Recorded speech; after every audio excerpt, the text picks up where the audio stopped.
Chapter 343, Curse Technique. What are you blabbering about? Just as Han Feng was about to withdraw his hand, upon hearing this, the long sword in his hand lunged forward again.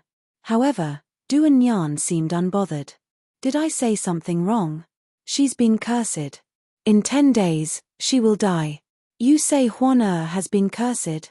At this moment, Xiao Nanya immediately dismounted from the carriage. He approached Duan Yan. Looking at the man who had personally severed his own hands, Duan Yan's eyes were filled with hatred, but also a touch of fear. Upon hearing Xiao Nanya's question, Duan Yan continued, if I'm not wrong, she's been having nightmares every night these days. In a few more days, her vitality will be completely drained, and she will die in her sleep. Is there a cure? Why should I tell? Before Duan Yan could finish, Xiao Nanya grabbed him by the throat. The force in the man's grip intensified. I have little patience. You may have no hands, but you still have legs. I know you're not afraid of death, but there are many fates worse than death in this world. Would you like to try one? After saying this, Xiao Nanya released his grip. Duan Yan fell to the ground. He lifted his head, his eyes full of anger directed at Xiao Nanya, but upon meeting the latter's emotionless gaze, the fury in Duan Yan's eyes vanished. He turned to Jiang Pei Huan, in gratitude for sparing my life, 111 save yours. Then, we'll be even. Han Feng, take him back to the mansion. Yes. The group didn't continue to Kai Yuan Temple but went straight back to the general's mansion.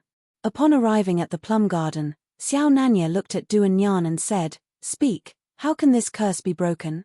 The curse can be easily broken, but to undo the curse, there's a condition. You have to find the curse talisman. Curse talisman? Of course, to enact the curse talisman must be placed near the cursed person. Find it. Upon hearing Duan Yan's words, Xiao Nanya ordered Han Feng. Seeing this, Jiang Pei Huan also spoke to Yi Xiao, you and you help them.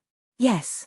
Following Xiao Nanya and Jiang Pei Huan's orders, the entire plum garden was in chaos. It was still afternoon, but by the time it was completely dark, Yi Xiao returned with some people to Jiang Pei Huan and Xiao Nanya. Have you found it? Yi Xiao brought out a package. Unfolding it, Jiang Pei Huan saw a piece of baby clothing with a yellow talisman inside. Is this it? Jiang Pei Huan said in a low voice to Duan Yan. Hearing her words, Duan Yan stepped forward, carefully examined the talisman in Yi Xiao's hand, then nodded, yes, this is the curse talisman. Looking at the talisman in Yi Xiao's hand, a complex emotion flashed in Jiang Pei Huan's eyes. If it were in the past, she wouldn't have believed in any curses, but having been resurrected, she now believed in everything. At this moment, Xiao Nanya directly looked at Duan Yan and said, Tell me, how can this curse be broken? Wait until tonight. When she goes to sleep, have someone stand by with this talisman. When she starts having nightmares, burn this curse talisman, and the curse will be broken. Hearing Duan Yan's words, Xiao Nanya couldn't help but heave a sigh of relief. But seeing the item in Yi Xiao's hand, his expression instantly turned dark. Who sent this? It's secondary consort Shui. Hearing this, Xiao Nanya immediately stood up. Seeing his reaction, Jiang Pei Huan hurriedly reached out and held onto his sleeve. Huan, even now, you still want to protect her?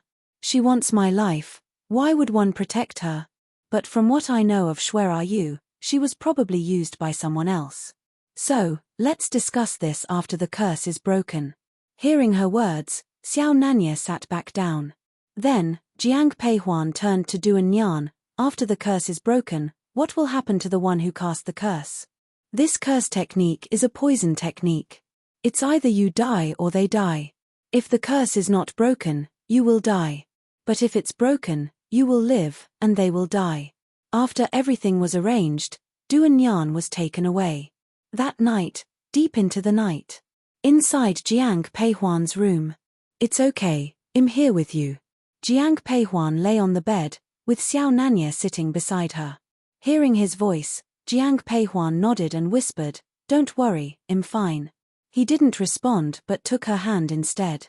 At first, Jiang Pei Huan wasn't sleepy, but soon, the faint fragrance in the air lulled her into a deep sleep.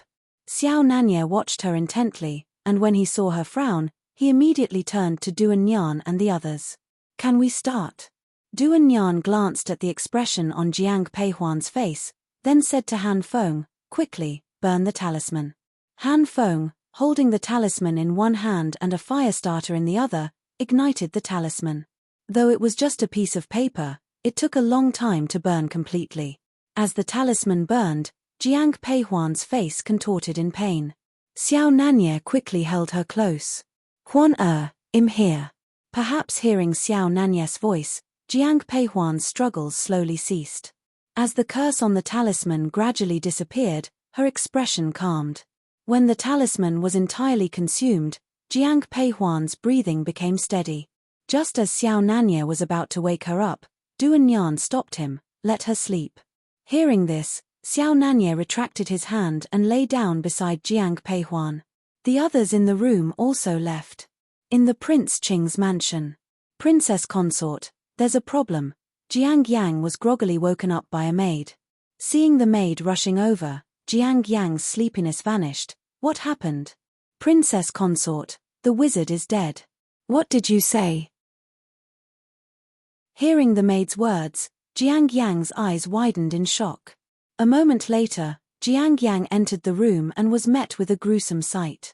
For the wizard lay on the ground, blood seeping from his 7 orifices. Chapter 344, Revenge Princess Consort, Secondary Consort Shui has arrived. The maidservant's voice roused Jiang Yang's thoughts. Send her away, tell her Princess Consort. Before Jiang Yang could finish, Shui Yu walked straight in. Seeing the scene before her, a touch of surprise appeared in Shui's eyes. But after a few seconds of silence, her gaze turned displeased. Did you fail? You failed, didn't you? Jiang Yang remained silent, and her silence spoke volumes. Seeing Jiang Yang's silence, Shui's already displeased expression darkened further. You said it was foolproof. Why did it fail? Why? Do one more thing for me. Shui Yu glared furiously at Jiang Yang, but before she could complete her sentence, Jiang Yang grasped both her hands. Hearing Jiang Yang's words, Shui Yu seemed to forget what she wanted to say and subconsciously asked, What do you want me to do? I need you to visit the general's mansion for me. Then, Jiang Yang whispered something into Shui's ear. Whatever she said left Shui Yu somewhat puzzled, but she nodded in agreement. After a moment's thought, Shui Yu spoke, Princess Consort, although you saved me, I've also aided you. I'll help you one last time, and then we are even. All right. Hearing Shui's words, Jiang Yang nodded without hesitation. General's mansion. The next morning. When Jiang Peihuan opened her eyes, she felt a bit dazed. Lately, every morning, she felt as if all her strength had been drained. It was the first time in days she felt energized. Just as Jiang Peihuan was about to sit up, she recognized a familiar voice. It was Xiao Nanya. The man approached her bedside, took Jiang Peihuan's hand, and whispered, Huan you're awake. How are you feeling? Any discomfort? Xiao Nanya's eyes were full of concern. Seeing his expression, Jiang Peihuan smiled and said, I'm fine. I don't feel unwell. Seeing that Jiang Peihuan looked spirited, relief appeared in the man's eyes. However, when he heard what Yi Xiao had to say, the warmth in his eyes vanished, replaced by sheer killing intent. My queen, secondary consort Shui has arrived. Hearing Shui's name, Jiang Peihuan's eyes darkened. Looking at Yi Xiao, Jiang Peihuan ordered, Go personally, inform my mother about this, and ask her to come over. Yes. In the courtyard of the plum garden. Shui Yu stood there, taking in the scenery, her eyes filled with complex emotions. She remembered her first visit here. She couldn't understand she and Jiang Peihuan were alike, so why was there such a disparity between them? Lost in her thoughts, Shui Yu suddenly felt her wrist being grabbed. The next thing she knew, her wrists were bound. Seeing this, panic appeared in her eyes. What are you doing, you? As Shui Yu struggled, she saw Jiang Peihuan approaching. It had been a long time since Shui Yu last saw Jiang Peihuan. Now, watching the approaching figure, Shui's eyes were filled with mixed feelings. Jiang Peihuan was dressed in a green plain dress. There weren't any excessive decorations on her, yet she looked stunningly beautiful. Xiao Nanye, supporting her hand, stood by her side, his eyes full of tenderness. Huan ask them to let me go. It was me who ordered them to tie you up. Before Shuai could finish, Jiang Peihuan cut her off. Hearing Jiang Peihuan's words, Shuai quickly spoke. Why? Hearing this, Jiang Peihuan paused momentarily, then laughed. Yet, the laugh was filled with sarcasm. Looking at Shuai, Jiang Peihuan said softly, Secondary Consort Shui, have you forgotten your own misdeeds? What did I do? Slap. As Shuai spoke, she felt a sharp pain on her face. She looked up to see Shuai standing in front of her, her eyes filled with coldness. Mother! Seeing Shuai take action, Jiang Peihuan was taken aback and rushed over. However, Shuai grabbed Jiang Peihuan's hand. Huan let me handle this, alright? When Shuai spoke, her eyes were full of guilt. Hearing her words, Jiang Peihuan didn't hesitate and nodded, alright. Hearing Jiang Peihuan's words, Xiao Nanya frowned but didn't say anything, and left with Jiang Peihuan. After the two left, Shuai looked directly at Shuai. I thought you were just foolish, but I didn't expect you to be this cruel. I don't want Huan to dirty her hands, so I'll deal with you personally. Saying this, Shuai pulled out her dagger. Seeing Shuai's actions, Shuai was terrified. Aunt, what are you doing? I'm your niece, you are. Before she could react, Shuai felt excruciating pain in her wrists and then her ankles. Shuai had severed the tendons in Shuai's hands and feet, rendering her completely disabled. Throwing the dagger to the side, Shuai said to Shuai, I'm not your aunt. One don't have a niece as malicious as you. Shuai, you share the Shui surname. I can't kill you, but I can make you a cripple so you can never harm Huan again. With that, Shuai turned and ordered, take her to the Prince Qing mansion. Yes. Soon after, Shuai was carried away. Jiang Peihuan and Xiao Nanye, standing in the courtyard, saw Shuai being taken. Jiang Peihuan's expression was calm, while Xiao Nanye looked somewhat surprised. At that moment, Han Feng approached Xiao Nanye and whispered, Master, everything you instructed has been arranged. Then let's go and inform the Imperial Astronomical Bureau Astronomical Supervisor. Yes. What did you ask Han Feng to do? After Han Feng left, Jiang Peihuan couldn't help but ask. Facing Jiang Peihuan's gaze, the man replied softly, nothing much, just avenging you. Revenge? Jiang Peihuan was confused, but the man only whispered, you'll know soon. An hour later, news spread that Emperor Qiming was critically ill. The palace's doctors frequently visited the Qianqing Hall but to no avail. In the end, the Imperial Astronomical Bureau Astronomical Supervisor stepped in and said that Emperor Qiming was cursed. 2 hours later, the Imperial Army found a small wooden puppet filled with Emperor Qiming's birth characters in the Prince Qing mansion. It was filled with silver needles. Bastard, what have you done? Emperor Qiming looked at the little wooden puppet on the ground and directly kicked Xiao Juanhao in the chest. Chapter 345, Jiang Yang's death. The Emperor of Qiming exerted a considerable amount of force, causing Xiao Juanhao to spit out a mouthful of fresh blood. That wasn't enough, the Emperor kicked Xiao Juanhao several more times. Xiao Juanhao didn't dare to dodge. Only when the Emperor of Qiming stopped did Xiao Juanhao kneel and speak, Imperial Father, please calm your anger. One don't know what I've done wrong to anger you so. You dare to ask? Hearing Xiao Juanhao's words, the anger that had just subsided in the Emperor of Qiming surged again. He pointed to the wooden puppet on the ground and then looked at Xiao Juanhao. You dared to curse me? You bastard, do one still exist in your eyes? Imperial Father, one truly didn't know about this. It was the Imperial Guards who found this in your princess consort's quarters. Do you dare say you didn't know? Hearing Xiao Juanhao's words and the relentless questioning from the Emperor of Qiming, Xiao Juanhao simply shook his head. By the end of it, Xiao Juanhao's eyes were full of pain. Imperial Father, one truly didn't know. I swear, if one had known, may thunder strike me down, and may first have no place for burial. Xiao Juanhao raised 3 fingers above his head, swearing solemnly. Seeing Xiao Junhao's gesture, the anger in the Emperor of Qi Ming's eyes eased slightly, but upon seeing the wooden puppet on the ground, he still asked angrily, "You truly didn't know?" "I truly didn't know. That's your princess consort. How could you not know? Imperial father, have you forgotten?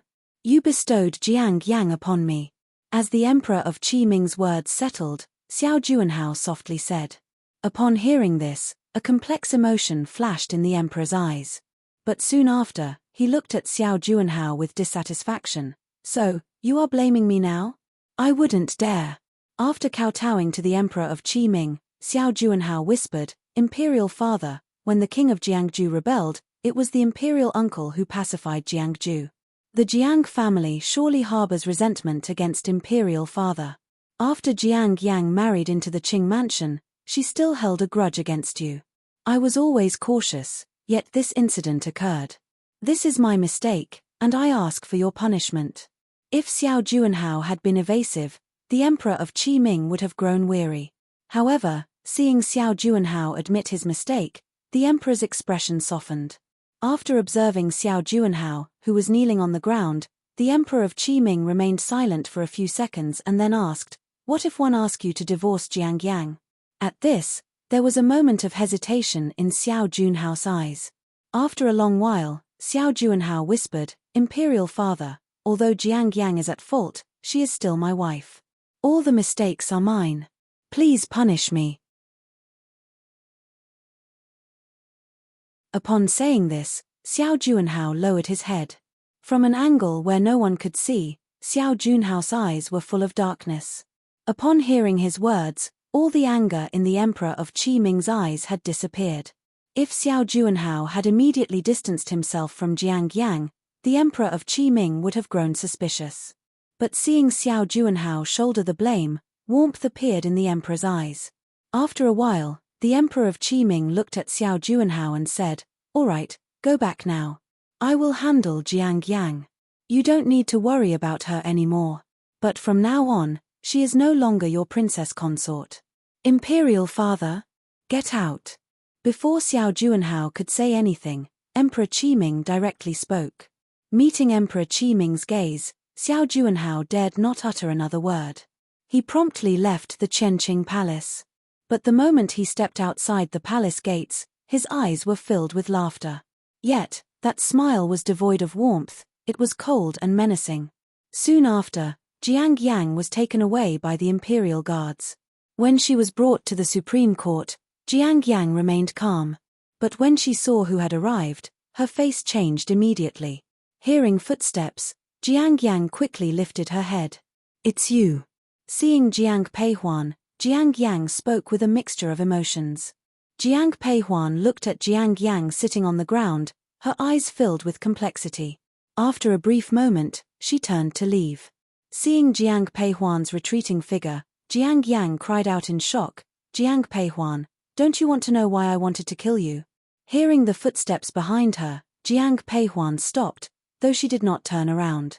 "I originally wanted to know the answer when one first came. But now, I suddenly feel it's unimportant." Saying this, Jiang Peihuan continued to walk forward. However, Jiang Yang yelled, "Stop right there." Perhaps moved by the intensity in the voice behind her, Jiang Peihuan paused. She then looked over at Jiang Yang from a distance. "Jiang Peihuan, when I first saw you, I wanted to be friends with you.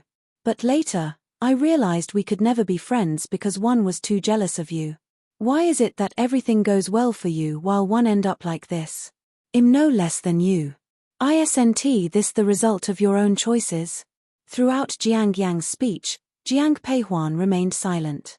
Only when she finished did Jiang Peihuan softly respond. Her words were light, but they left Jiang Yang looking pale. Then, footsteps approached again. Lifting her head, Jiang Yang saw Xiao Nanye, who came to stand beside Jiang Peihuan. The man's eyes held worry. He placed his cloak around Jiang Peihuan and meticulously fastened it. After ensuring she was covered, he said, "Aren't you done with your questions? It's cold in here. You're pregnant, take care not to catch a chill." His voice was filled with concern, but his eyes held nothing but tenderness. Upon hearing Xiao Nanye's words, Jiang Peihuan softly said, "I'm done." "Then let's go." Hearing this, the man immediately took Jiang Peihuan's hand and led her out. Throughout, Xiao Nanye didn't spare Jiang Yang a single glance. Watching the man's retreating figure, Jiang Yang's eyes filled with complexity. She remembered the first time she saw Xiao Nanye. He was filled with murderous intent, and she believed that such a man was devoid of emotion. Later, she realized that Xiao Nanye wasn't emotionless. Instead, he had given all his affection to one person, Jiang Peihuan. Ha ha ha. Watching the figures of Jiang Peihuan and Xiao Nanye disappear around the corner, Jiang Yang suddenly laughed. But amidst her laughter, as if recalling something, she cried out in the direction they had left, "It wasn't me, Jiang Peihuan. It wasn't me, it was." At that moment, a shadow suddenly appeared before Jiang Yang.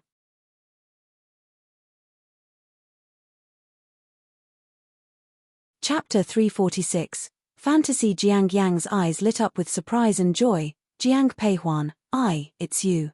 However, when she saw that the person approaching was Lin Mengyaro, the surprise in Jiang Yang's eyes disappeared instantly. At this moment, Lin Mengyao's eyes were filled with smiles. Gazing at Jiang Yang, she spoke gently, "What do you want to say? Do you want to tell Jiang Peihuan that all of this was orchestrated by me from behind the scenes?" Hearing this, Jiang Yang's face changed, and after a brief moment, she said coldly, "You admit it then?" "Yes, I admit it," Lin Mengyaro responded. "But if you hadn't foolishly sent Shuai Yu to seek out Jiang Peihuan, you wouldn't have fallen into the trap." Seeing Lin Mengyaro openly acknowledge her actions, Jiang Yang, full of confusion, questioned, "Why? Why?" Ha. Upon hearing Jiang Yang's question, Lin Mengyaro paused, then burst out laughing, as if she had heard a delightful joke. However, even though Lin Mengyao's face was filled with laughter, there wasn't a trace of amusement in her eyes. They were filled with darkness and resentment.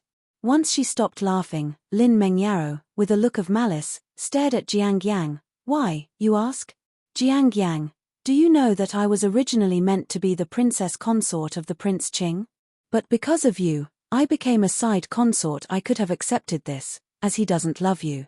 But you shouldn't have continuously provoked me. You took what was rightfully mine. How could you then flaunt it in front of me? Every time you flaunted yourself in front of me, I wanted to kill you. So when you steal from others, was Xiao Juanhao truly yours?" Upon hearing Jiang Yang's words, Lin Mengyao's expression changed instantly. Seeing this, Jiang Yang laughed. She said lightly, "Lin Mengyaro, you're an intelligent woman. Surely, you understand better than I who truly resides in Xiao Junhao's heart." "Shut up." "What? Getting angry out of embarrassment, Lin Mengyaro? Are you afraid to admit it, or are you trying to deceive?" Jiang Yang continued speaking, but suddenly, she couldn't utter another word.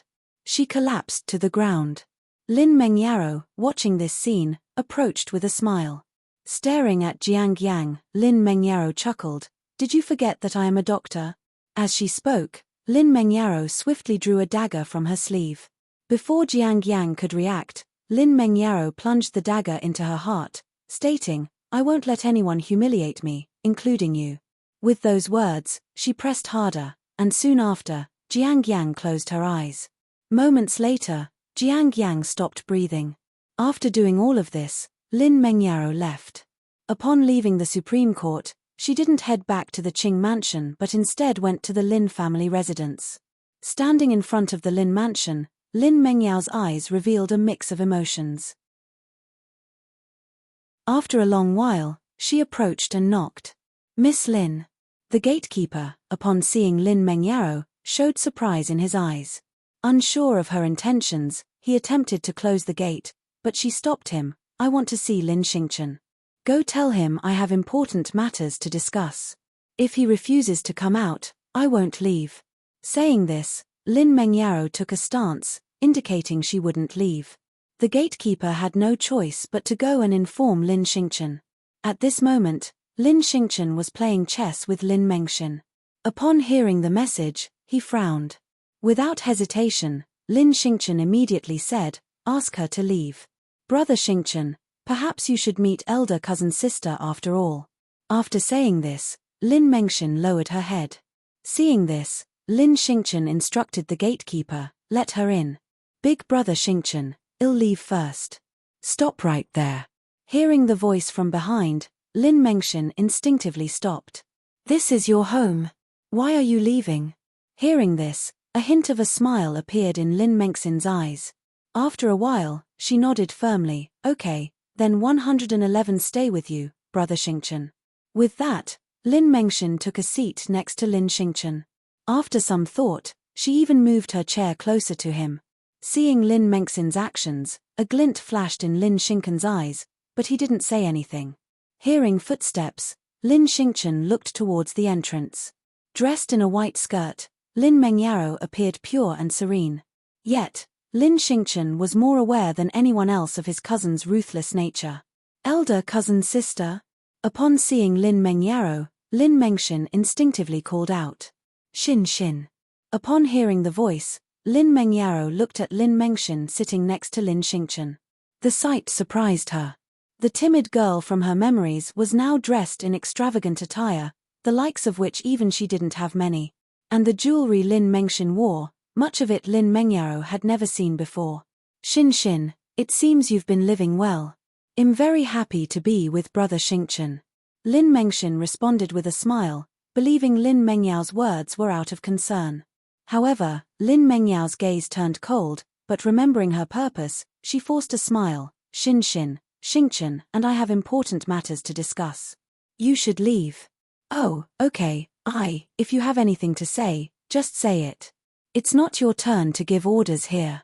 Hearing Lin Mengyao's words, Lin Mengxian instinctively wanted to leave, but Lin Xingchen grabbed her sleeve. Subsequently, Lin Xingchen's gaze turned icy as he stared at Lin Mengyaro. Holding back her anger, Lin Mengyaro forced a smile and said, "Xingchen, I really have something important to discuss with you. My patience is limited. Speak quickly, or leave." Suppressing her emotions, Lin Mengyaro continued, "Xingchen, one hope you can align with Prince Qing." "You said what?" Hearing Lin Mengyao's words, Lin Xingchen's eyes widened in surprise. Seeing his reaction, Lin Mengyaro persisted, "You're now favored by the emperor. Supporting the prince will be beneficial for your future." Ha ha ha. Upon hearing this, Lin Xingchen couldn't contain his laughter any longer. Seeing his reaction, Lin Mengyaro became visibly upset. "What's so funny? I find it utterly ludicrous. Have you forgotten? One serve King Cheng. You're asking me to side with Prince Qing. What are you thinking? The entire Qi kingdom knows that the prince whom King Cheng dislikes the most is Prince Qing."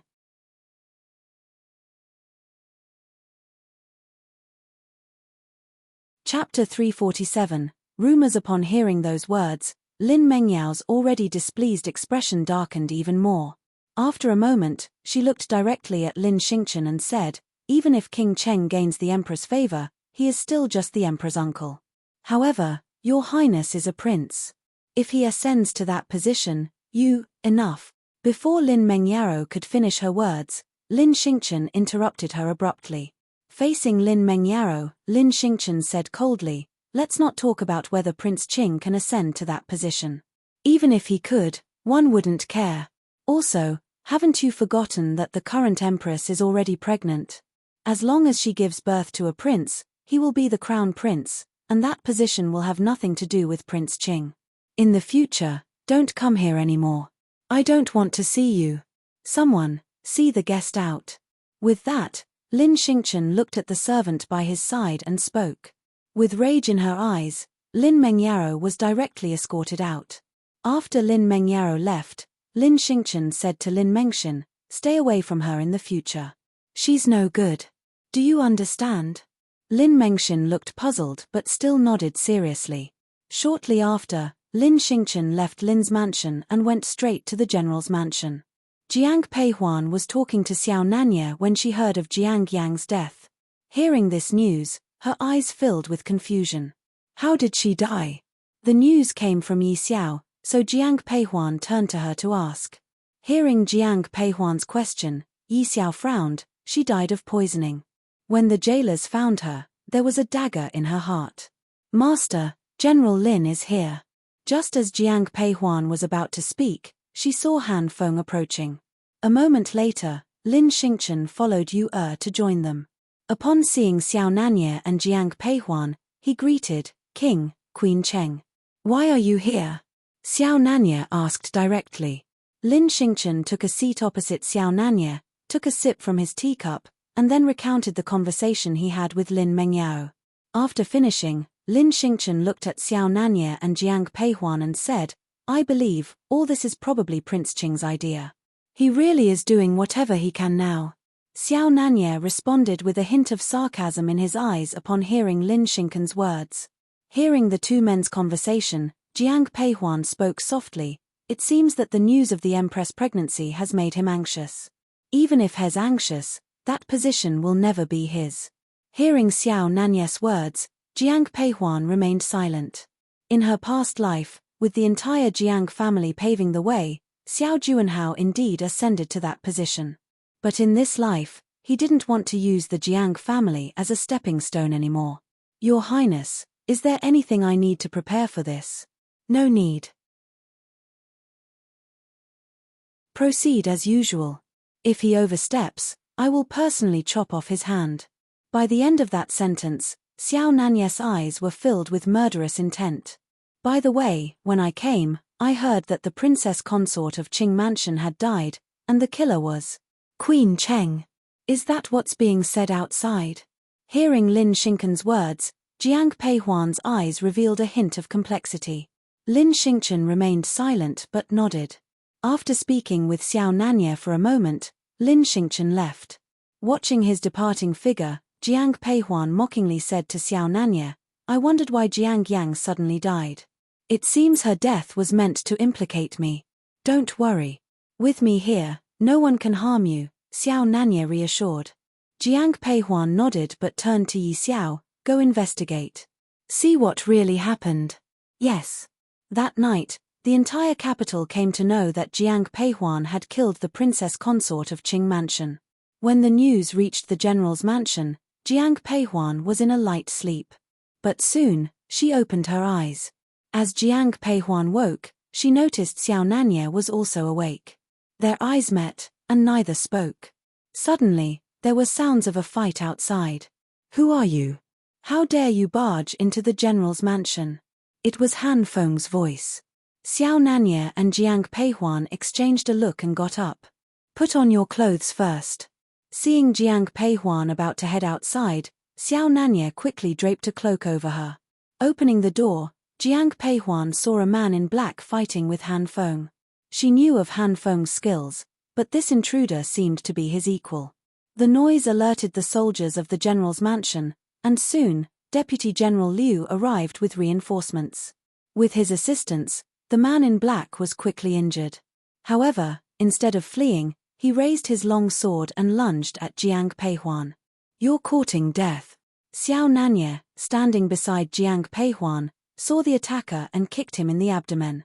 The man in black fell to the ground. Han Feng then stepped on the man's chest and pulled off his mask. It's you. To Han Feng's surprise, it was Jiang Yang's guard. Jiang Peihuan had met this guard back in Jiangju. Seeing the man on the ground, Jiang Peihuan coldly inquired, Did you come to avenge Jiang Yang? You killed the princess.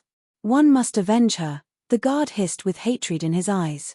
Looking at the person on the ground, Jiang Peihuan said coldly, You came to kill me because you want to avenge Jiang Yang?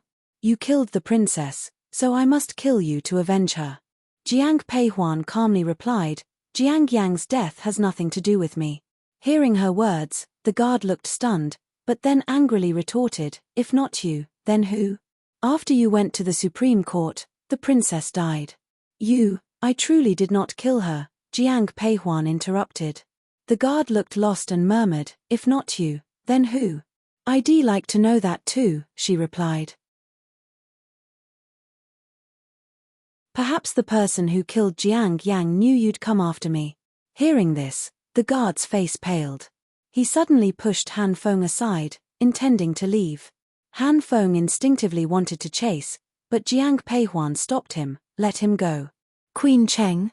Both Han Feng and Deputy General Liu looked puzzled, but Jiang Peihuan whispered, perhaps, we'll soon find out who it really was. After leaving the general's mansion, the guard went straight to the Qing prince's mansion. He entered Lin Mengyao's courtyard and barged into her room.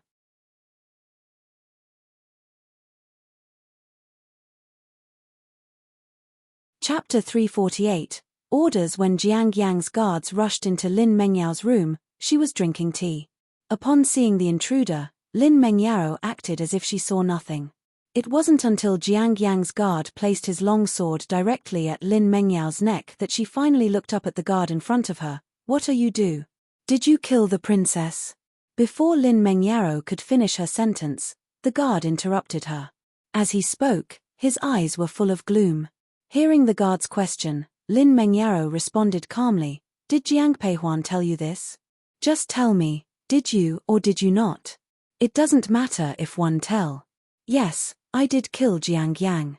Hearing Lin Mengyao's confession, Jiang Yang's guard was momentarily stunned. He hadn't expected her to admit it so directly.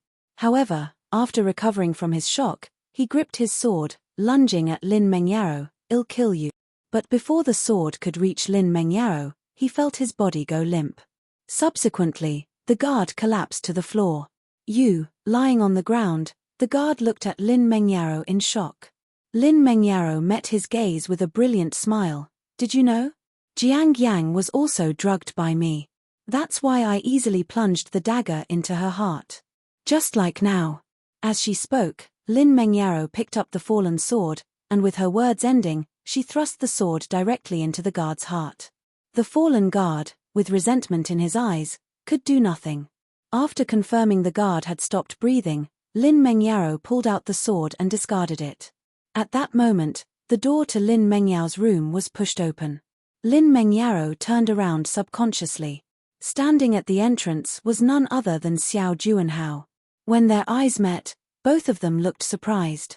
Moments later, Lin Mengyao, with a hint of panic in her eyes, stammered, Your Highness, no need to explain, I already know. Yao, I won't blame you. After a few moments of silence, Xiao Juanhao looked at Lin Mengyao and said softly, as if he hadn't even noticed the dead guard on the floor. Hearing Xiao Juanhao's words, instead of relief, Lin Mengyao's eyes filled with a complex emotion. Xiao Juanhao sat on a nearby chair. After a while, he looked at Lin Mengyao and asked, One heard you went to the Lin mansion today. How did it go? Hearing this, a hint of discomfort appeared in Lin Mengyao's eyes. After briefly recounting her conversation with Lin Xingchen, Lin Mengyao whispered, Your Highness, I fear Lin Xingchen may not side with you.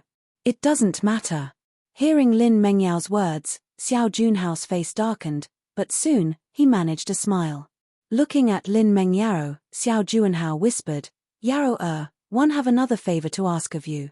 Whatever you command, Your Highness. Xiao Juanhao beckoned Lin Mengyao closer, and as she approached, he whispered something into her ear. Whatever he said left Lin Mengyao in shock, but she nodded, All right, one will prepare the potion. Seeing her nod, Xiao Juanhao gently held her hand and whispered, Yao, I'm entrusting this matter to you. Your Highness, don't worry. Yao will definitely handle this well. I trust you. Having said that, Xiao Juanhao left Lin Mengyao's room. Watching Xiao Junhao's retreating figure, the warmth in Lin Mengyao's eyes vanished instantly, revealing only coldness. General Mansion. My queen, that guard has been killed by Lin Mengyao. In that case, Jiang Yang was killed by Lin Mengyao. Hearing Yi Xiao's words, Jiang Peihuan replied faintly. Even if Lin Mengyao didn't kill her, Jiang Yang's death has something to do with her. Did you hear her say anything else? No. Shaking her head, Yi Xiao continued, As I was about to approach, Prince Qing entered Lin Mengyao's room. One was afraid of being discovered, so I didn't dare to get closer and came back. Hearing Yi Xiao's words, Jiang Peihuan fell silent. After a moment, she said, It seems Xiao Juanhao already knows about Lin Mengyao killing Jiang Yang. Even if he knows, he won't do anything. As soon as Jiang Peihuan finished her sentence, Xiao Nanya immediately spoke. However, this matter cannot be let go like this. After saying that, Xiao Nanya called out, Han Feng. Master. Han Feng was outside the door. Hearing Xiao Nanya's voice, he immediately opened the door and entered. After a glance, Xiao Nanya said, "Go to the palace and inform my imperial brother about this. By the way, find a way to present the evidence to him." Yes. After bowing to Xiao Nanya and Jiang Peihuan, Han Feng left the room. Watching Han Feng's retreating figure, Jiang Peihuan looked at the man beside her in confusion. "Why do you want to inform the emperor?" "It's naturally to let imperial brother know that you have nothing to do with this." Hearing this, Jiang Peihuan's eyes showed a hint of a smile. In the imperial palace. After hearing Han Feng's words, Emperor Qiming said coldly, "Is your master still in the general's mansion?" "Yes." "You bastard, when your master causes trouble, don't you know to persuade him?" Han Feng, who was scolded for no apparent reason, after a few seconds of silence, Han Feng couldn't help but say to Emperor Qiming, "Your Majesty, do you think my master is someone we can advise?" "I'm afraid you won't be able to persuade him. Get out." Hearing Han Feng's words, Emperor Qiming was taken aback, and then his eyes filled with anger. He scolded Han Feng. Han Feng, hearing this, said nothing and ran off. "Your Majesty, have some water." Wang Kuan, who was standing nearby, quickly approached, holding a teacup. Taking the teacup from him, Emperor Qiming said irritably, "Truly, like master like servant." Wang Kuan didn't know how to respond. Emperor Qiming finished the tea in the cup and then resumed reviewing the memorials. But an hour later, Emperor Qiming fell asleep on the table. Seeing this, Wang Kuan was a little surprised but said nothing. He covered the emperor with a cloak. In the subsequent days, Emperor Qiming often fell asleep suddenly, and for increasingly longer durations. Qianqing Palace. How is it? Is there something wrong with my body?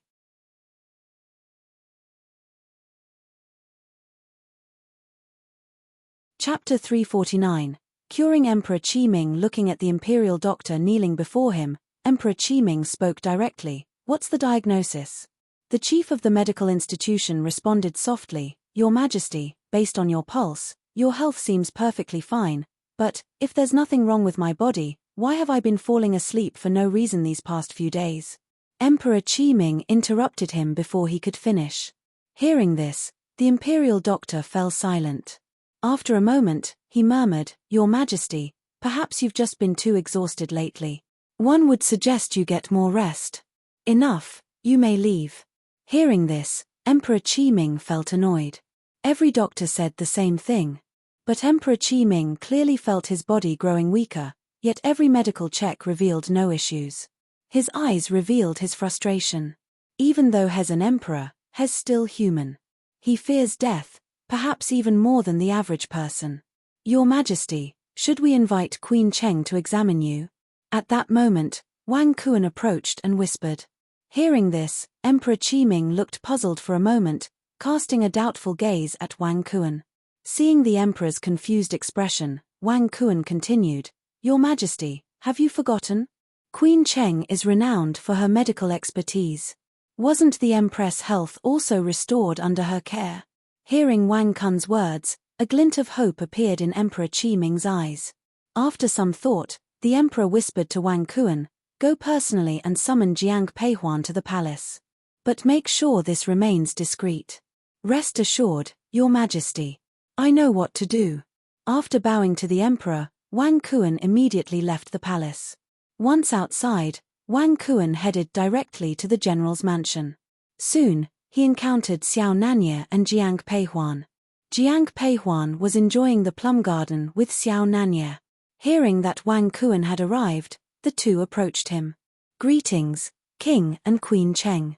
Seeing Xiao Nanya and Jiang Peihuan, Wang Kuan quickly bowed in respect. After taking a seat, Jiang Peihuan said, "Chief Wang, you needn't be so formal. What brings you here today? Does the emperor have any orders?" "Queen Cheng, I've come today to request a favor." "Chief Wang, just speak your mind." After hearing Jiang Peihuan's words, Wang Kuan looked around. Noticing his gaze, Jiang Peihuan instructed, "Everyone, leave us." Once the hall was emptied, Jiang Peihuan turned her attention back to Wang Kuan.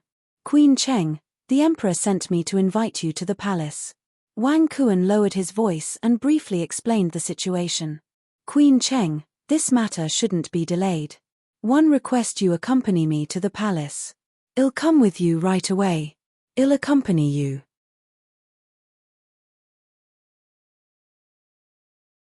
Jiang Peihuan turned to look at Xiao Nanye, but before she could say anything, she heard his deep voice. An hour later, Jiang Peihuan and Xiao Nanye boarded the carriage to the palace. When Jiang Peihuan and Xiao Nanye entered the Qianqing Palace, Emperor Qiming was reviewing petitions. Upon hearing their footsteps, he set down his brush. "Greetings, Your Majesty."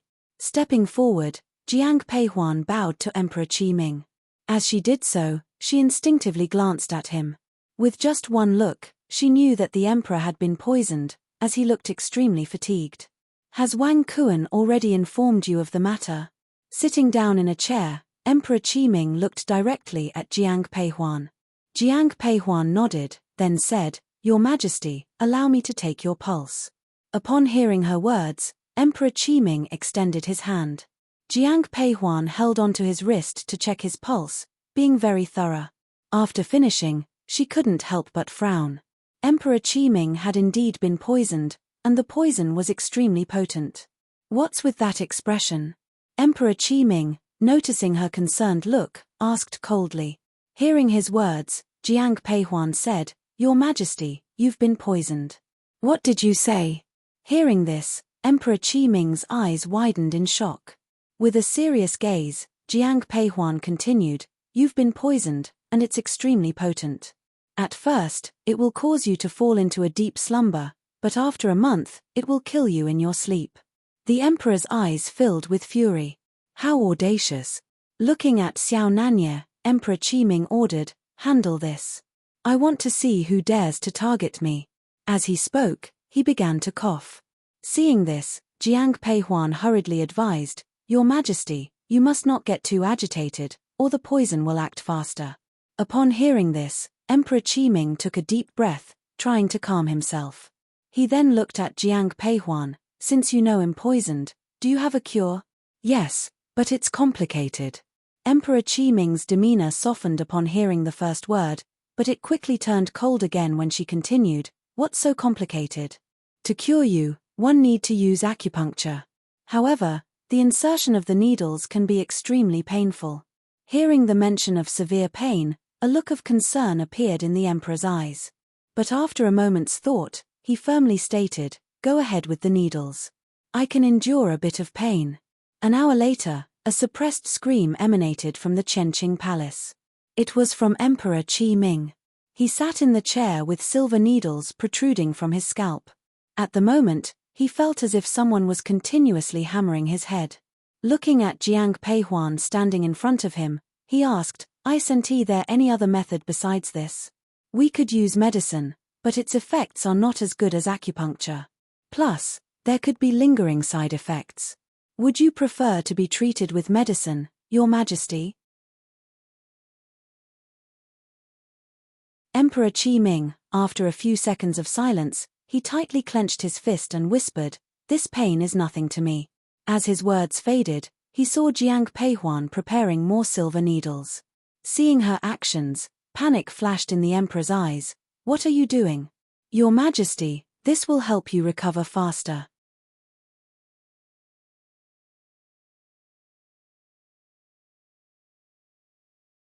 Chapter 350, Rui Wang Rebellion. As she spoke, Jiang Peihuan's silver needle pierced again into Emperor Qiming's head.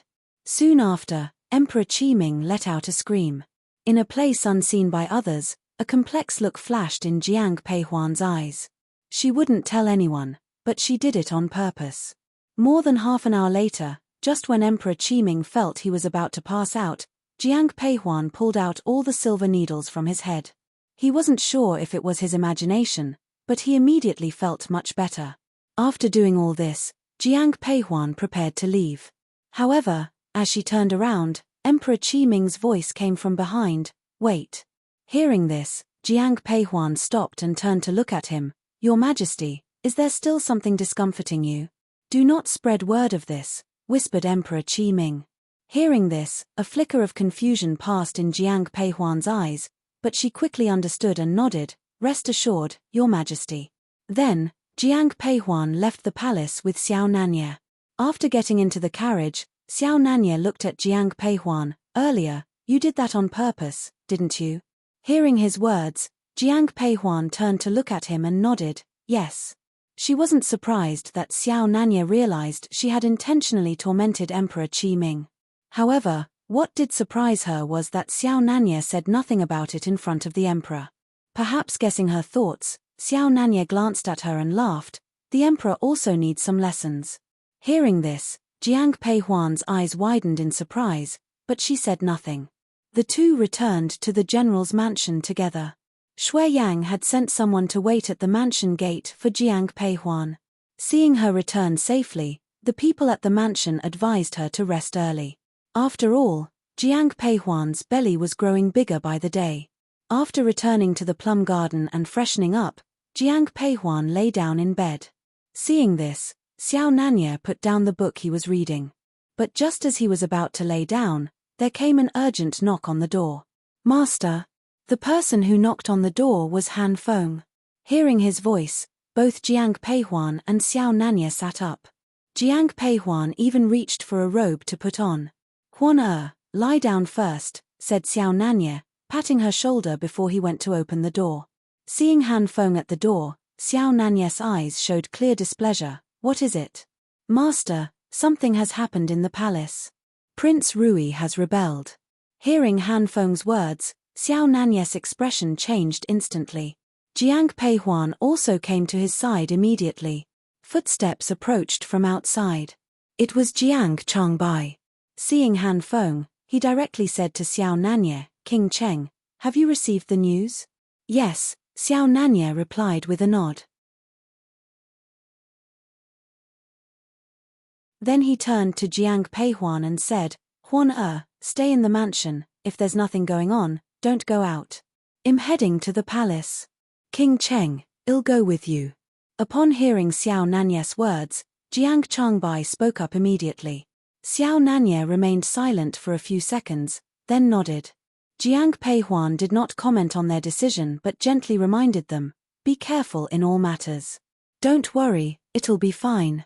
Xiao Nanye reached out and touched Jiang Peihuan's long hair, and then left with Han Feng. The news of the fire inside the palace had already spread. Jiang Hong and his two brothers had left the general's mansion.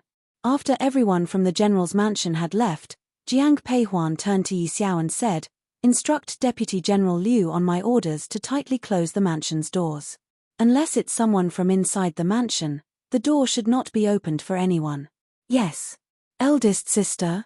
Yi Xiao had just left when Jian Peihuan saw Jiang Songbai running over. His eyes were filled with worry. Just as Yi Xiao left, Jiang Peihuan saw Jiang Songbai running towards her, his eyes filled with concern. It was probably the first time Jiang Songbai had encountered such a major event.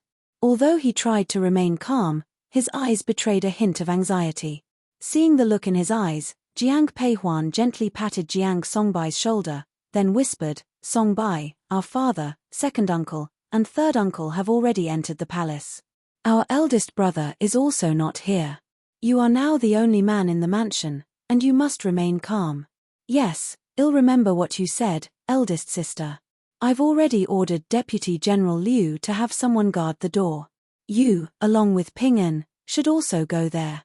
Also, inform third aunt and others to gather in grandmother's courtyard. Yes. When Jiang Songbai arrived, his eyes were filled with panic. But after hearing Jiang Peihuan's words, he immediately looked more composed.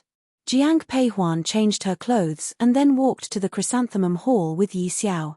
When Jiang Peihuan arrived, old Madame Jiang had just gotten up. Zhu Rongfang and Liu Xiu had already arrived.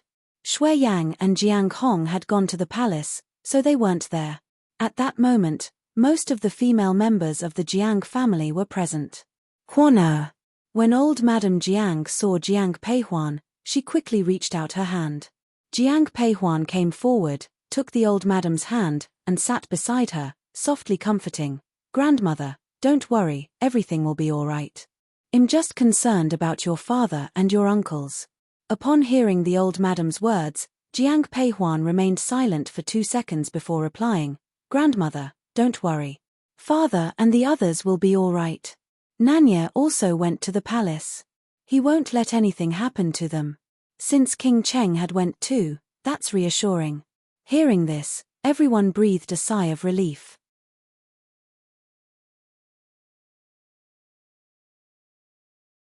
At that moment, Jiang Peihuan heard crying from a child in Zhu Rongfang's arms.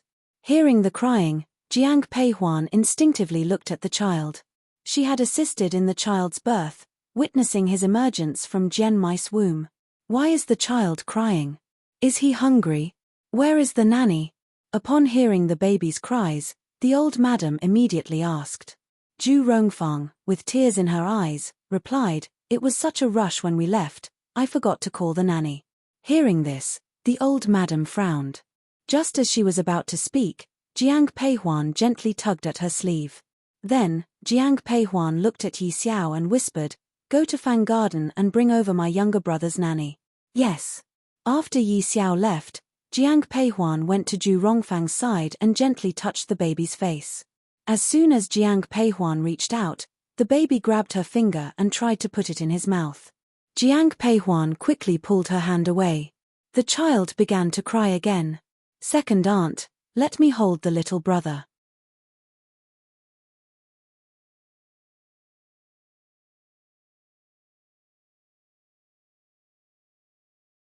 Chapter 351. Chapter 351. Persuade to leave. Zhu Rongfang was extremely agitated. Upon hearing Jiang Peihuan's words, she directly handed the child in her arms over to her. Curiously, as soon as the child reached Jiang Peihuan's arms, he stopped crying. Jiang Peihuan looked down at the child in her embrace.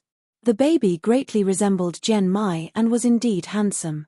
With one arm holding the baby, Jiang Peihuan gently touched the child's face with the other hand. Perhaps due to her own pregnancy, looking at this child now, Jiang Peihuan felt a certain fondness. "My queen, the nanny has arrived," said Yi Xiao at this moment, accompanied by a wet nurse. Upon hearing Yi Xiao's voice, Jiang Peihuan handed the child over to the nanny without hesitation, instructing, "Take care of him." "Yes," replied the nanny with her head bowed, coming over to Jiang Peihuan. As Jiang Peihuan was about to extend her hand, the nanny suddenly tossed the child away. Drawing a dagger from her sleeve, she lunged at Jiang Peihuan in an assassination attempt. Everything happened so swiftly. "Quan my queen." Witnessing the scene, everyone showed signs of alarm. Jiang Peihuan could have evaded the dagger, but seeing the child thrown to the ground, her eyes revealed complex emotions.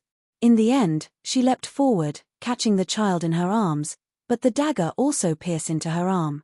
At this moment, Yi Xiao immediately stepped forward, kicking the nanny away.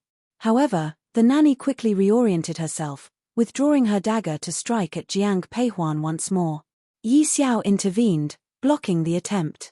The nanny was highly skilled in martial arts, almost matching Yi Xiao's prowess. However, with her background as a professional guard and her rich experience, Yi Xiao quickly subdued her. As she was being captured, the nanny tried to bite her tongue to commit suicide. Jiang Peihuan quickly shouted, "Stop her, don't let her die." After handing the child back to Zhu Rongfang, Jiang Peihuan addressed the nanny, "Who are you? Who sent you?" Ignoring Jiang Peihuan's questions, the nanny defiantly turned her head away. "My queen, allow me to interrogate her," she proposed. "No need," Jiang Peihuan replied, shaking her head. Turning her gaze back to the nanny, a faint smile lingered on Jiang Peihuan's lips, but her eyes were filled with menace. Suddenly, 2 golden needles appeared in her hand. Before anyone could react, she swiftly plunged them into the nanny's body. As the needles penetrated, the nanny writhed on the ground, crying out in anguish. The members of the Jiang family watched in horror. "Nanny Shu, please send grandmother inside to rest." "Yes." "Second aunt, third aunt, you should go to the small hall to rest." "Quan you must take care of yourself." Don't forget, you are pregnant. Liu Xiu's face was a bit pale, but after hearing Jiang Peihuan's words, she stepped forward and gently held Jiang Peihuan's hand. Seeing the concern in Liu Xiu's eyes, Jiang Peihuan smiled. Third aunt, don't worry, I'm fine.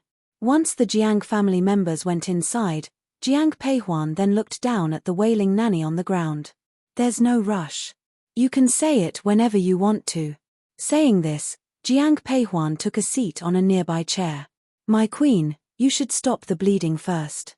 At this moment, Yi Xiao came to Jiang Peihuan's side and whispered after seeing the wound on her arm. Jiang Peihuan didn't speak but nodded. Yu and Lu quickly fetched hot water and prepared gauze and hemostatic medicine.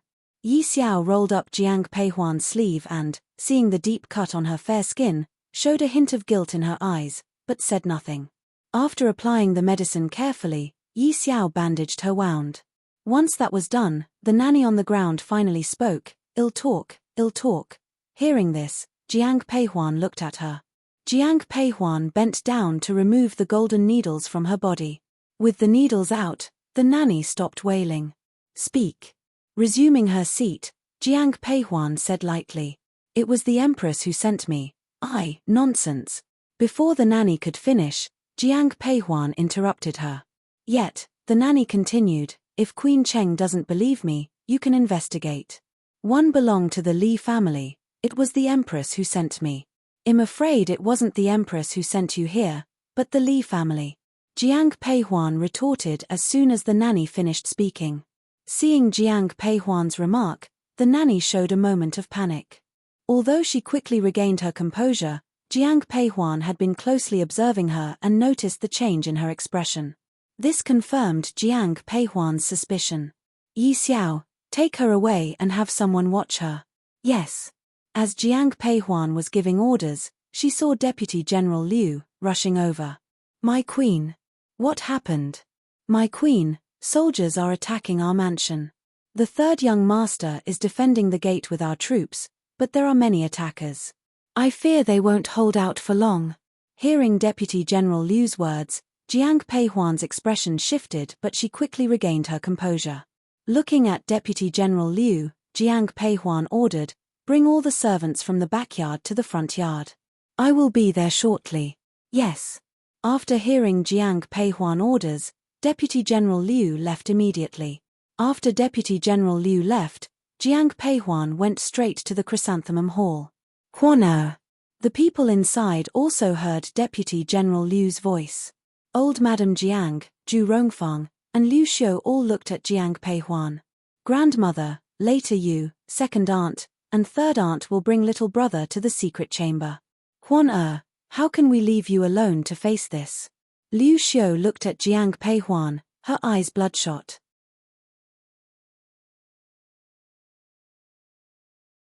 And Jiang Peihuan replied, third aunt, there's no time to consider that now. Then, she turned to Zhu Rongfang, second aunt, my younger brother is the youngest of the Jiang family. No matter what, you must protect him. If something happens to the Jiang family, he is our hope. Huan. At this moment, Zhu Rongfang also couldn't hold back her tears. Those from the second and third families, leave. Mother. Grandmother.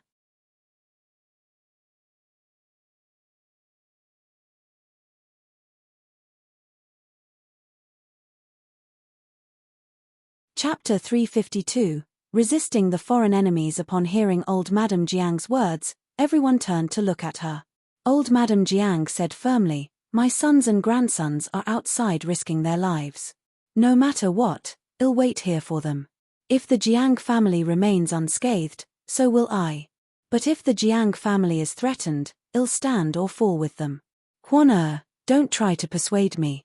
When she spoke her last sentence, old Madame Jiang looked straight at Jiang Peihuan. All right, then we'll do as you said, grandmother, Huan'er. Upon seeing Jiang Peihuan knock old Madame Jiang unconscious, Liu Xiu's eyes widened in shock. Jiang Peihuan didn't say anything but turned to Nanny Shu, please take good care of grandmother. Eldest miss, don't worry. Even if it costs me my life, I'll take care of the old madam. Suddenly, sounds of fighting reached their ears. Jiang Peihuan quickly looked at Liu Xiu and the others. Go, hurry. Jiang Peihuan didn't reply. She watched as her grandmother, Liu Xiu, and the others were escorted away. Once their figures vanished from the room, she turned and headed towards the main entrance. By the time she reached the courtyard, she heard the sounds of combat. Third young master? Jiang Peihuan heard a shout. It was Ping An's voice. Instinctively, she quickened her pace. When she reached the front gate, she saw Jiang Songbai surrounded by soldiers. A soldier raised his long sword, aiming straight for him. There was no one around Jiang Songbai, and he couldn't avoid it. But suddenly, an arrow shot through the air. Jiang Songbai turned to see Jiang Peihuan, bow in hand, arrow narked and ready. Eldest sister, eldest miss. The household troops, upon seeing Jiang Peihuan, were reignited with fighting spirit. Dressed in a teal robe, her long hair casually draped over her shoulders, Jiang Peihuan calmly walked forward, confronting the attackers. When she reached the front, she addressed them. Under whose command do you dare attack the family of a general? By the name of the new emperor, we're here to suppress the rebels and capture Queen Cheng. The opposing commander responded coldly. Hearing this, Jiang Peihuan's expression darkened. At this time, the only one who would dare call himself the new emperor would be Prince Rui. Without saying another word, Jiang Peihuan drew her long sword. Where are the soldiers of the Jiang family? Here at your command. Follow my lead. Yes. With her sword pointed downward, Jiang Peihuan swung it with force, then coldly shouted, attack. The moment her command sounded, the entire household's troops surged forward, with Jiang Peihuan, sword in hand, leading the charge. Yi Xiao closely followed Jiang Peihuan, her eyes filled with a somber expression. Upon seeing this, Jiang Songbai quickly moved to shield Jiang Peihuan. Initially, the Jiang family soldiers were somewhat apprehensive facing the vast number of opponents. But seeing the fearless demeanor of Jiang Peihuan inspired them, lending them boundless strength. In less than an hour, the soldiers attacking the general's mansion retreated, not daring to advance even half a step. While they didn't dare to move forward, neither did they show any signs of retreating, only adamantly guarding the gate. Close the gate. Standing inside, Jiang Peihuan ordered gravely.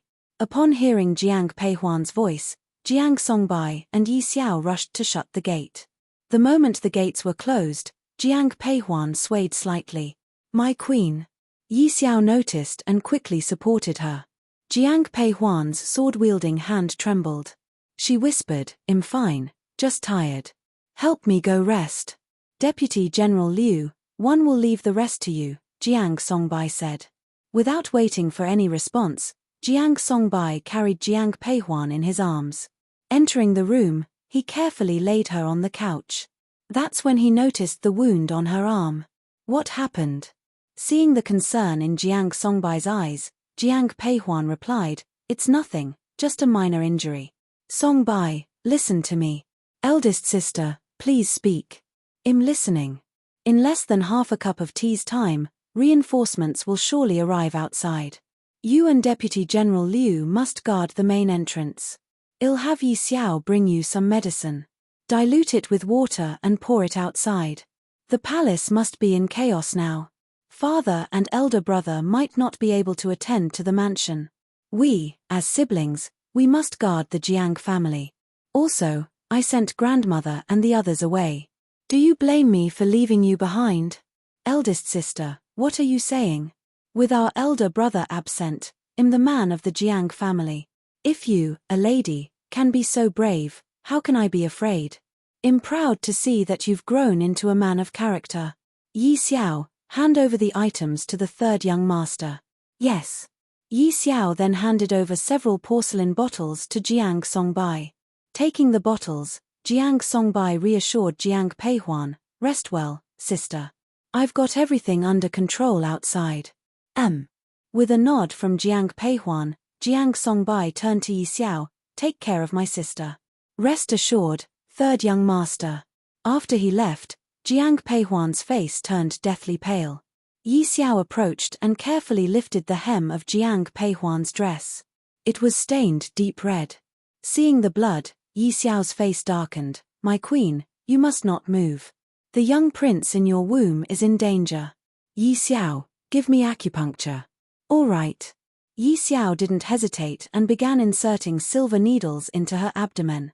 Soon, Jian Peihuan's abdomen was filled with silver needles. Feeling her strength returning, Jiang Peihuan took a deep breath. Everything was chaotic in her mind. In her previous life, none of this had happened.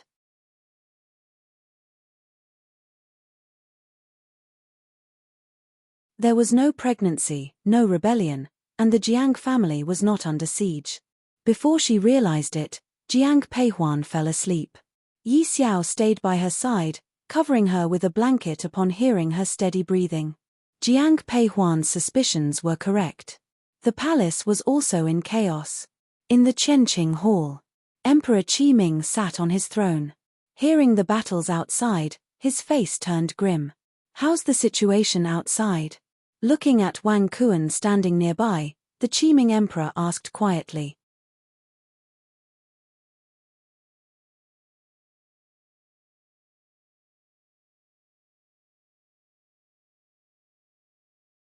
Chapter 353, Current Situation in the Palace. Upon hearing Emperor Qiming's voice, Wang Kuan quickly responded, In answer to your majesty, King Cheng and the great general are guarding the main entrance of the Chenqing Palace. Those outside cannot enter. Hearing this, Emperor Qiming heaved a sigh of relief. However, thinking of the situation outside, his eyes were filled with gloom. This bastard dares to commit patricide and regicide. To this, Wang Kuan found no words to reply. At the main entrance of Chenqing Palace, there were the most soldiers at the main entrance.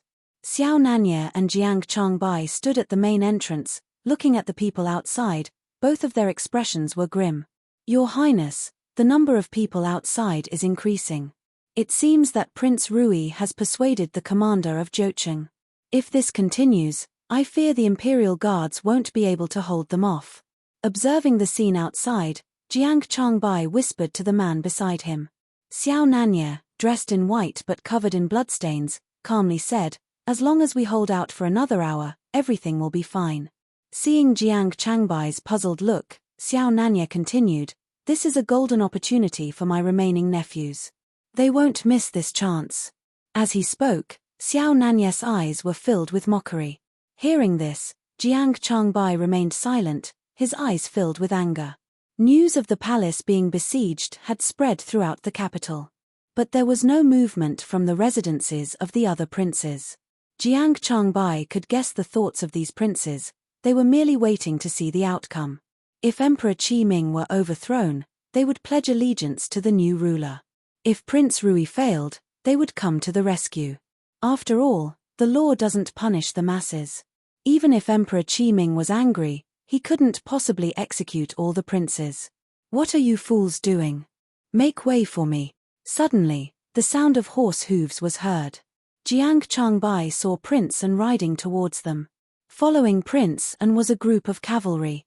Although Prince An's mansion was the closest to the palace, Xiao Junmo arrived the fastest. Seeing this, Jiang Changbai felt somewhat relieved. Among these princes, there were still some with good intentions. Imperial uncle, I am here to help. Seated on his horse, Xiao Junmo, although young, already exuded a certain dominance. Standing atop the city wall, Xiao Nanye, hearing Xiao Junmo's voice, smiled slightly. Open the city gate, let Prince An in. Yes. Upon hearing Xiao Nanye's command, Han Feng quickly set off. As Prince An, protected by his personal guards, slowly approached the gates of Chenqing Palace, a figure descended from the sky, blocking his way.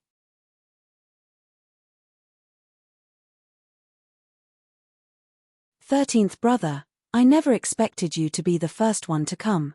Imperial brother Rui, how could you commit such a heinous act? Lay down your arms and apologize to our imperial father.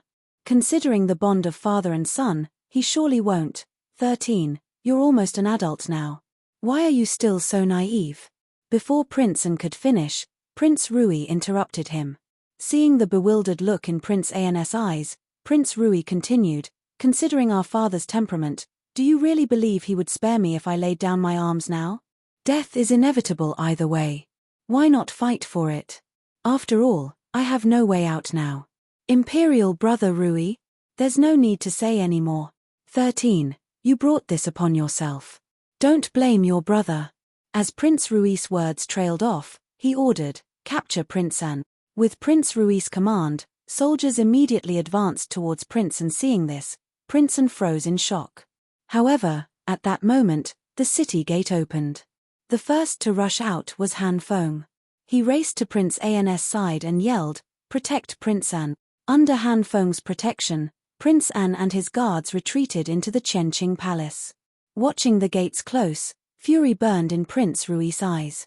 He asked coldly, "Have you still not captured Queen Cheng? The soldiers of the general's mansion are fierce. We haven't been able to capture her." "Fools. Send more men. It's already arranged." The conversation was a bit distant from the city wall, but Xiao Nanyes' exceptional hearing allowed him to eavesdrop clearly. Spotting Prince Rui, Xiao Nanye quickly drew his bow. As Prince Rui sensed the impending threat, he hid behind a soldier, who was shot dead by Xiao Nanyes' arrow. Their eyes met with mutual hostility. Prince Rui shouted, "Imperial uncle, why waste your effort? If you open these gates and acknowledge me as the new emperor, I will give you even greater power than you have now." His words were interrupted as Xiao Nanyes' second arrow struck him in the arm. Soldiers quickly dragged Prince Rui away, but not before he shot a venomous glare at Xiao Nanye. "Imperial uncle, you'll regret opposing me." At the general's mansion, Yi Xiao? "My queen, you're awake." Jiang Peihuan had just spoken when Yi Xiao approached. "What's that noise outside?" Hesitating, Yi Xiao finally whispered, "We're surrounded. The enemy have at least 3,000 soldiers outside. Help me change." Upon hearing her words, Jiang Peihuan immediately sat up. But Yi Xiao protested, "My queen, your health? I'm fine. Trust me, I can hold on." She felt somewhat rejuvenated after resting. As Jiang Peihuan reached the mansion's front door, she saw numerous bodies. Jiang Songbai, dressed in white, was now stained red with blood. Seeing her, he exclaimed, "Eldest sister, why are you here? You should rest."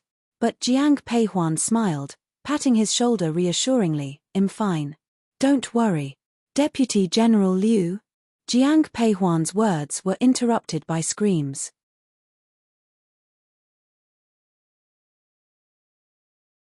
Turning, she saw an arrow had pierced through Deputy General Liu's shoulder. Yi Xiao.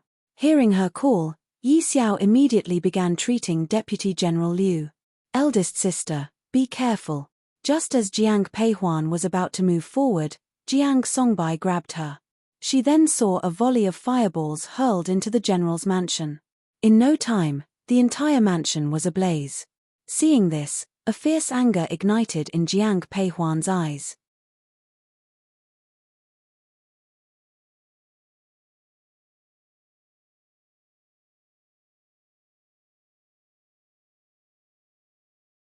Chapter 354. The general's mansion was burned. "Eldest miss, what should we do now? Open the main gate?" "Yes." Hearing Jiang Peihuan's voice, the guards of the general's mansion immediately opened the gate. The crowd outside, upon seeing Jiang Peihuan, were filled with excitement. "The prince has ordered that whoever captures Queen Cheng will be rewarded 1,000 taels of silver. Quick, charge." Hearing about the rewards, everyone rushed towards Jiang Peihuan. "Protect the queen. Protect the eldest miss." Upon witnessing this scene, both Yi Xiao and Deputy General Liu simultaneously shouted. Facing the approaching crowd, Jiang Peihuan's eyes revealed a chilling intent. The sound of galloping hooves instantly reached everyone's ears. Lai Feng ran to Jiang Peihuan's side. Apart from Lai Feng, Xiao Bai also ran to Jiang Peihuan's side. "Everyone, follow me." As she mounted her horse, Jiang Peihuan addressed the people of the general's mansion. Upon hearing her voice, everyone promptly followed. "Quick, stop Queen Cheng." The outsiders saw Jiang Peihuan mount and immediately surrounded her. Jiang Peihuan, with one hand on the reins, drew out a long whip with the other. With a flick of her wrist, the whip in Jiang Peihuan's hand struck down the frontline attackers. "Let's go." The people behind her followed her lead. Upon reaching an intersection, Jiang Peihuan couldn't help but look back. The entire general's mansion was ablaze. With mixed emotions in her eyes, she continued forward. Pursuers continuously chased from behind. When they reached a street corner, Jiang Peihuan pulled her reins and turned to Jiang Songbai and Deputy General Liu. Everyone, split up. My queen, if we split up, what about you? Don't worry about me. Yi Xiao, head west. Yes. After speaking, Jiang Peihuan headed west with Yi Xiao. Jiang Songbai instinctively wanted to follow but was stopped by Jiang Peihuan, elder sister. Confusion filled Jiang Songbai's eyes. Meeting his gaze, Jiang Peihuan whispered, "They're after me, don't follow." With that, she went straight west.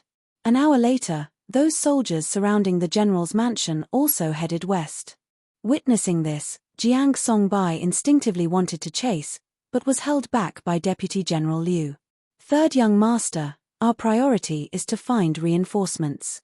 Even if you chase after them, it's of no use and will only make eldest miss worry more. Reinforcements? Let me think. Jiang Songbai's eyes were filled with anxiety, but thinking of the way Jiang Peihuan used to speak to him, he forced himself to calm down.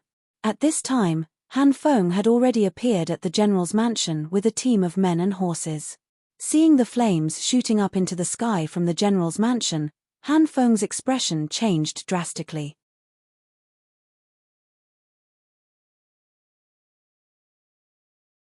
However, after observing the surrounding environment for a moment, he headed toward the neighborhood. Hearing the noise, Jiang Songbai's eyes were filled with caution. But when he saw who was coming, a hint of joy appeared in his eyes. Han Feng. Upon seeing Jiang Songbai, Han Feng sighed in relief. But after a quick glance around and not seeing Jiang Peihuan, he couldn't help but frown. Third young master, where is the queen? Eldest sister went west. Han Feng, come with me to find her.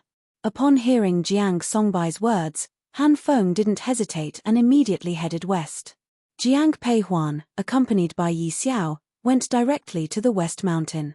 Upon reaching the foot of the mountain, it was no longer possible to ride horses. Jiang Peihuan dismounted and patted her horse, Lai Feng, saying, "Lai Feng, find a place to hide." Saying this, she began to climb the mountain. Yi Xiao and the wolf Xiao Bai followed closely behind Jiang Peihuan. Xiao Bai was born in the West Mountain and hadn't returned since, but he was very familiar with the area. As they climbed, it kept glancing at Jiang Peihuan. Footsteps echoed from behind them. Jiang Peihuan followed Xiao Bai, continuously ascending the mountain. Yi Xiao, hearing the noise from behind, whispered to Jiang Peihuan, "My queen, they won't set the mountain on fire, will they?" "No, they wouldn't dare." Hearing this, Yi Xiao sighed in relief. But at that moment, a group of soldiers suddenly charged forward. Seeing them, Jiang Peihuan's brows furrowed. These weren't the same men who had surrounded her home but seemed to be waiting here for her. Not recognizing the soldiers, Jiang Peihuan tensed, but as they saw her, they immediately drew their long swords. Yi Xiao, seeing the threat, reached for his dagger. However, before he could act, Xiao Bai charged forth, killing one of the soldiers and then letting out a wolf's howl. At the foot of the mountain, hearing the wolf's howl, excitement filled Han Feng's eyes. "It's Xiao Bai. Let's hurry." Han Feng and Jiang Songbai rushed up the mountain but collided with the chasing soldiers. Without hesitation, Han Feng said to Jiang Songbai, "Third young master, go find the queen." "Leave this to me." "All right, be careful." Saying this, Jiang Songbai continued up the mountain. As he got closer, the wolf's howl became clearer. Finally, he saw Jiang Peihuan. But the scene before him made him smirk. Jiang Peihuan and Yi Xiao stood to the side, while Xiao Bai faced off against 10 soldiers, showing no signs of weakness. "Eldest sister? Songbai, why are you here? Weren't you with Deputy General Liu? One was worried about you. By the way, Han Feng is here too. King Cheng probably sent him." "Queen Cheng?" As Jiang Songbai was speaking, he saw Han Feng and his men approaching. After giving a respectful bow to Jiang Peihuan, Han Feng whispered, "Queen, we've dealt with the pursuers. Are you okay?" "I'm fine. Hearing Han Feng's words, Jiang Peihuan shook her head. She then softly asked, "How is Xiao Nanya?" "Prince Rui has besieged the palace. Our master and the great general are guarding the gates of Chenqing Palace." "Prince Rui is that close to Chenqing Palace?" "Yes. If not for our master and the great general arriving in time, Chenqing Palace would have already fallen." "Let's go." Upon hearing this, Jiang Peihuan started heading up the mountain without a second thought. Watching her, confusion filled Han Feng's eyes. While following her, he whispered, "Queen, where are we going?" "To the palace." "Queen, from here? You intend to go to the palace from here?" Doubt filled Han Feng's eyes. If it weren't for the fact that this was Jiang Peihuan, he would have thought she was joking. Upon hearing Han Feng's words, Jiang Peihuan nodded seriously. Looking at him, she whispered, "Follow me, and you'll understand." With that, Jiang Peihuan continued to climb. An hour later, Jiang Peihuan led Han Feng and the others into a secret passage.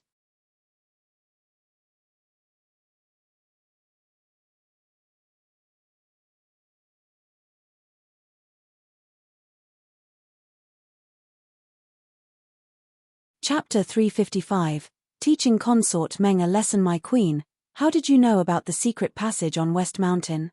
Seeing the hidden passage before him, Elon Feng's eyes were filled with astonishment. Even his master didn't know about this secret passage, so at this moment, Han Feng's expression when looking at Jiang Peihuan was one of mixed feelings. "I stumbled upon it by accident." Upon hearing Han Feng's words, Jiang Peihuan replied lightly and didn't speak again after that. Why she knew about the hidden room here was because Xiao Juanhao had brought her here in her past life. Jiang Peihuan didn't expect that after being reborn in this lifetime, this secret passage would come in handy. After an unknown length of time, Jiang Peihuan finally saw light ahead. When they emerged from the secret room, Jiang Peihuan and her companions appeared in the imperial garden. "Follow me." Taking a look at their surroundings, Jiang Peihuan headed directly east. After about the time it takes to brew a pot of tea, Jiang Peihuan saw Kuanning Palace. "You all wait here, I'll go in and check on the Empress." Instructing Han Feng, Jiang Peihuan then entered Kuanning Palace with Yi Xiao. As soon as they entered, Jiang Peihuan sensed that something was amiss. Because Kuanning Palace was eerily silent, not a sound to be heard. Suddenly realizing something, Jiang Peihuan's face changed instantly. Turning to Yi Xiao, she urgently said, "Go, quickly." Saying this, Jiang Peihuan rushed towards the Empress sleeping quarters. As she approached the door, she heard crying and shouting from inside. Without hesitation, she entered. The scene before her made Jiang Peihuan frown deeply. Two old nanny were restraining the Empress, while another was trying to force a bowl of medicine down the Empress' throat. The Empress' eyes were filled with anger, but there was nothing she could do. Princess Consort Meng sat on the chair with a smug look in her eyes. She looked at the Empress who was being pressed down and said with a smile, "Your Royal Majesty, after today, you will." Before Princess Consort could finish, the two nanny restraining the Empress were suddenly thrown off. When Yi Xiao stepped forward to intervene, Jiang Peihuan quickly went to the Empress' side. She checked the Empress' pulse and saw that she was merely frightened, and the child in her womb was unharmed. Jiang Peihuan breathed a sigh of relief. "Huana." Upon seeing Jiang Peihuan, the Empress' eyes were filled with emotion. However, when Princess Meng saw Jiang Peihuan, her eyes were cold. "Jiang Peihuan, you are audacious, daring to attack my people. However bold I might be, I'm not as audacious as Princess Consort Meng, daring to plot against the Emperor heir. You're talking nonsense. Am I?"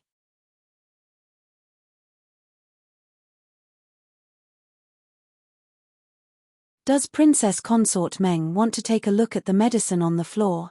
1 am a doctor, and I can tell what that medicine is with just one look. Or does Princess Consort Meng want to claim that it's not an abortifacient, but a medicine to protect the fetus?" Looking at Jiang Peihuan, she coldly said, "So what if it is? What does it have to do with you, Jiang Peihuan? If you don't want trouble, leave my palace. And what if I don't?" Humph. Upon hearing Jiang Peihuan's words, Princess Consort Meng let out a snort, then yelled, "Guards!" In an instant, 2 shadow guards appeared out of thin air. Seeing this, Yi Xiao immediately stepped forward, positioning herself in front of Jiang Peihuan. "Kill her for me." Princess Consort Meng pointed directly at Jiang Peihuan, ordering without hesitation. Hearing this, a hint of conflict appeared in the eyes of the 2 shadow guards. "What are you waiting for? Didn't you hear my command?" Princess Consort Meng, with a darkened look in her eyes, voiced her frustration when the 2 guards hesitated. At her words, the 2 guards, without any hesitation, lunged at Jiang Peihuan. Yi Xiao, single-handedly taking on the 2 of them, was not at a disadvantage. Seeing this, Jiang Peihuan let out a sigh of relief. Jiang Peihuan approached and carefully helped the Empress up. "You 2 are useless, can't even defeat a servant. Attack! Kill Jiang Peihuan for me." Princess Consort Meng grew desperate.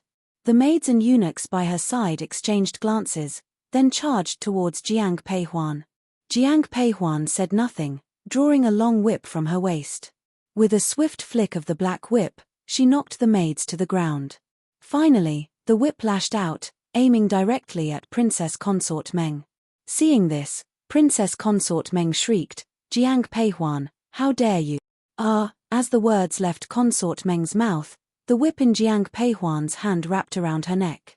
With a forceful tug, Jiang Peihuan turned to the 2 shadow guards and said, "Will you not stop?" The 2 guards, already distracted by the scene with Princess Consort Meng, hesitated. Hearing Jiang Peihuan's words, they instinctively stopped, allowing Yi Xiao to knock them to the ground. Looking at the people lying on the ground, Yi Xiao spoke with a mocking tone, "To think you call yourselves shadow guards. You bring shame to our kind." Hearing Yi Xiao's words, a smile appeared in Jiang Peihuan's eyes. She always thought Yi Xiao was calm and quiet, never expecting this side of her. The moment Jiang Peihuan released the whip, Princess Consort Meng tried to rush forward, but was immediately restrained by Yi Xiao. "You lowly servant! How dare you touch me? Release me.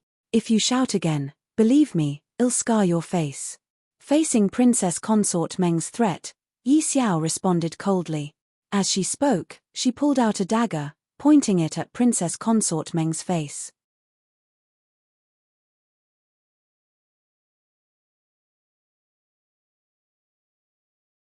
Feeling the coldness on her cheek and seeing Yi Xiao's emotionless expression, Princess Consort Meng remained silent. "Your Royal Majesty, let me take you to rest." "Huan wait for me." The Empress, leaning on Jiang Peihuan, approached Princess Consort Meng. Princess Consort Meng was deeply afraid of Jiang Peihuan and Yi Xiao, but when facing the Empress, her pride shone. She coldly said, "Your Royal Majesty, do not forget the affection between the Emperor and me." "You, slap." Before Princess Consort Meng could finish, the Empress slapped her across the face. Her palm tingled, but the Empress' eyes gleamed with satisfaction. "I've wanted to slap you for a long time." Stunned, Princess Consort Meng glared at the Empress before her. After a few seconds, she bellowed, "How dare you hit me? You, why can't I? You're just a princess consort, while I am the Empress. I'm the official wife, and you're the concubine. Why shouldn't I slap you?" The Empress slapped Princess Consort Meng again. Enraged, Princess Consort Meng tried to charge at the Empress, but was firmly restrained by Yi Xiao. "Yi Xiao, find a place to lock her up. Well, let the Emperor decide her fate later." "Yes."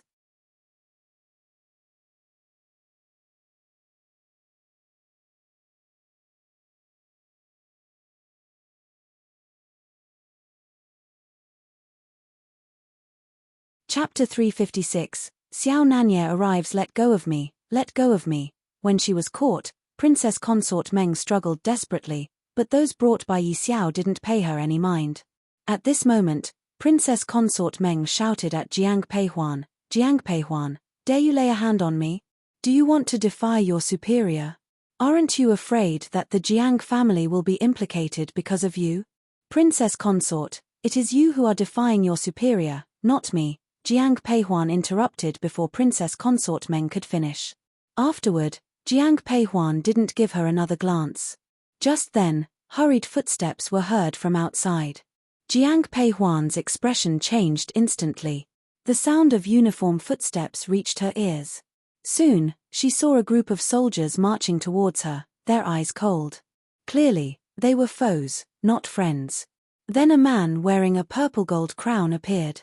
It was Prince Rui. Upon seeing Jiang Peihuan, his eyes filled with excitement. He seemed to notice no one else and directly ordered the people beside him, "Quickly, capture Queen Cheng." As Prince Rui's words fell, the soldiers immediately moved forward.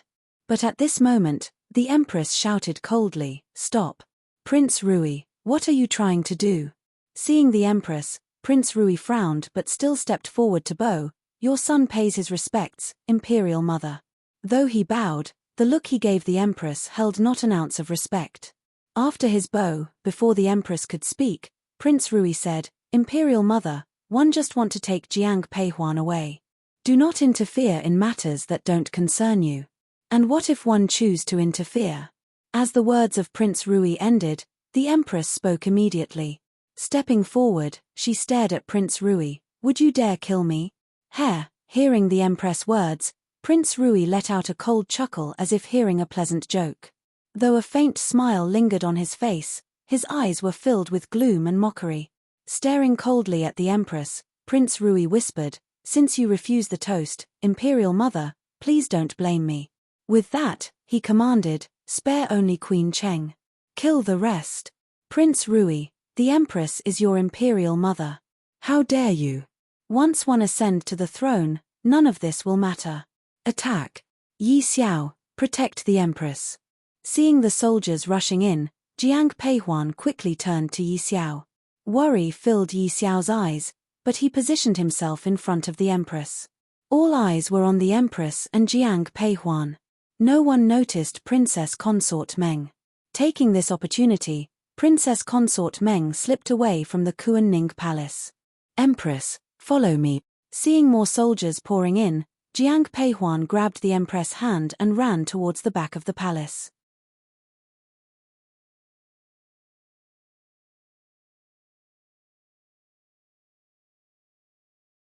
As she ran, Jiang Peihuan felt a slight pain in her abdomen, but she couldn't care less now.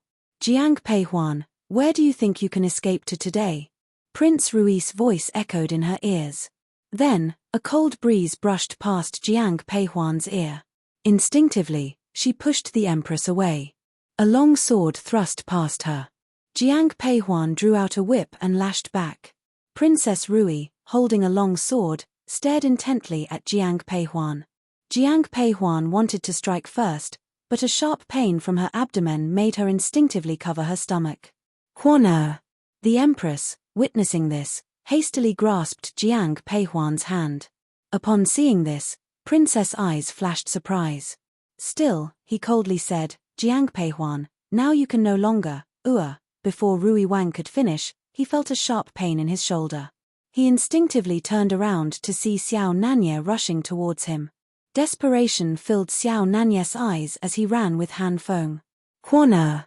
Reaching the Empress' side, Xiao Nanye immediately embraced Jiang Peihuan, who at this point looked extremely pale.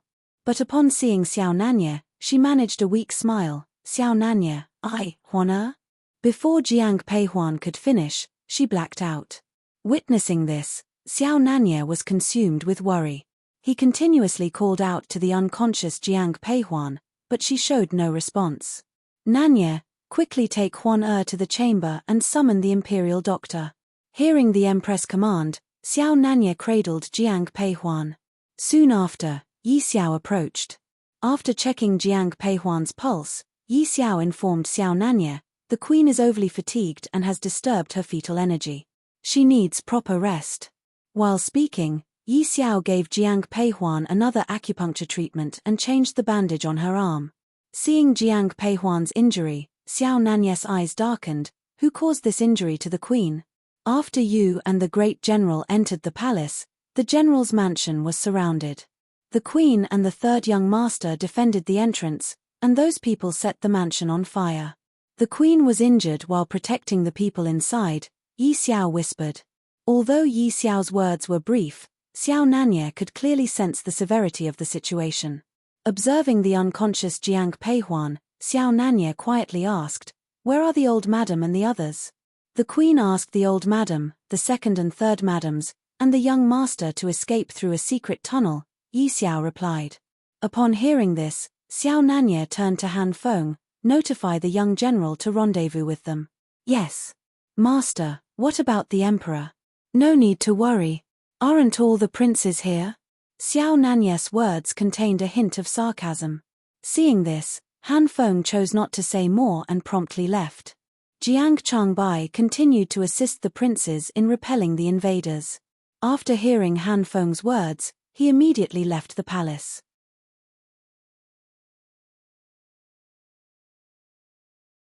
Upon leaving, Jiang Changbai headed to the suburbs, knowing the location of the general's mansion's secret passage. In the suburbs of the capital, a child's crying emanated from a carriage. Hearing the cries, Zhu Rongfang became increasingly anxious. Seeing this, Liu Xin asked, "Second madam, did the nanny come with us?" Zhu Rongfang shook her head in response. After a moment, Liu Xin instructed someone outside, "Get some warm water." After making these arrangements, Liu Xin turned to the Jiang family, "Let the young master drink some warm water first. Once we stop, we'll find some food for him."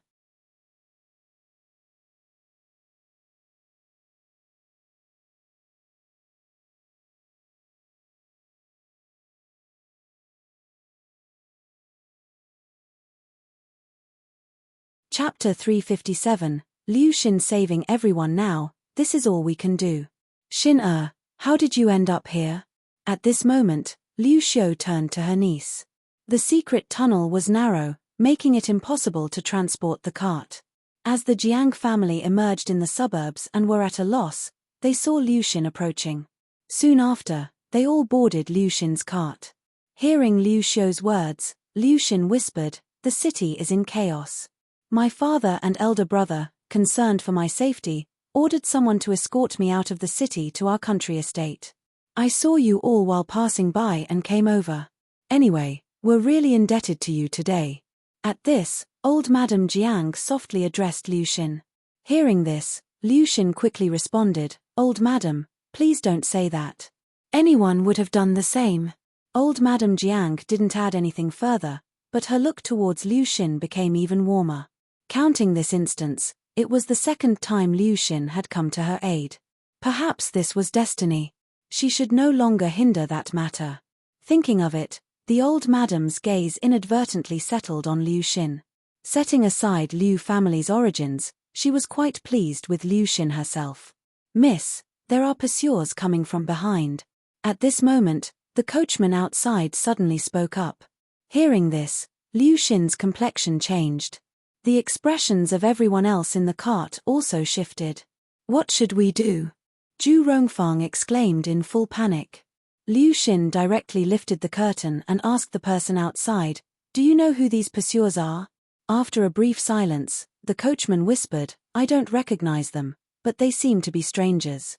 Speed up and head straight to the estate." "Yes."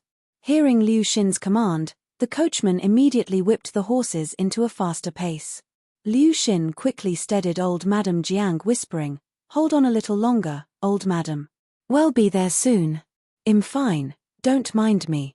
Seeing that Liu Xin was still worried about her even at this time, the old madam softly replied. Despite the cart's speed, it was no match for the pursuers' horses. Fortunately, before the pursuers could catch up, Liu Xin and the others entered the estate and shut the gate behind them. However, the moment the gate closed, the sound of pounding was heard. Before Liu Xin could even take a breather, her eyes reflected her deep concern. "What should we do now? Second sister-in-law, please calm down." "How can I stay calm? If I'd known, I would have gone somewhere else." Would you just shut up?" Hearing Zhu Rongfang's constant chatter, old Madame Jiang, with eyes full of anger, scolded.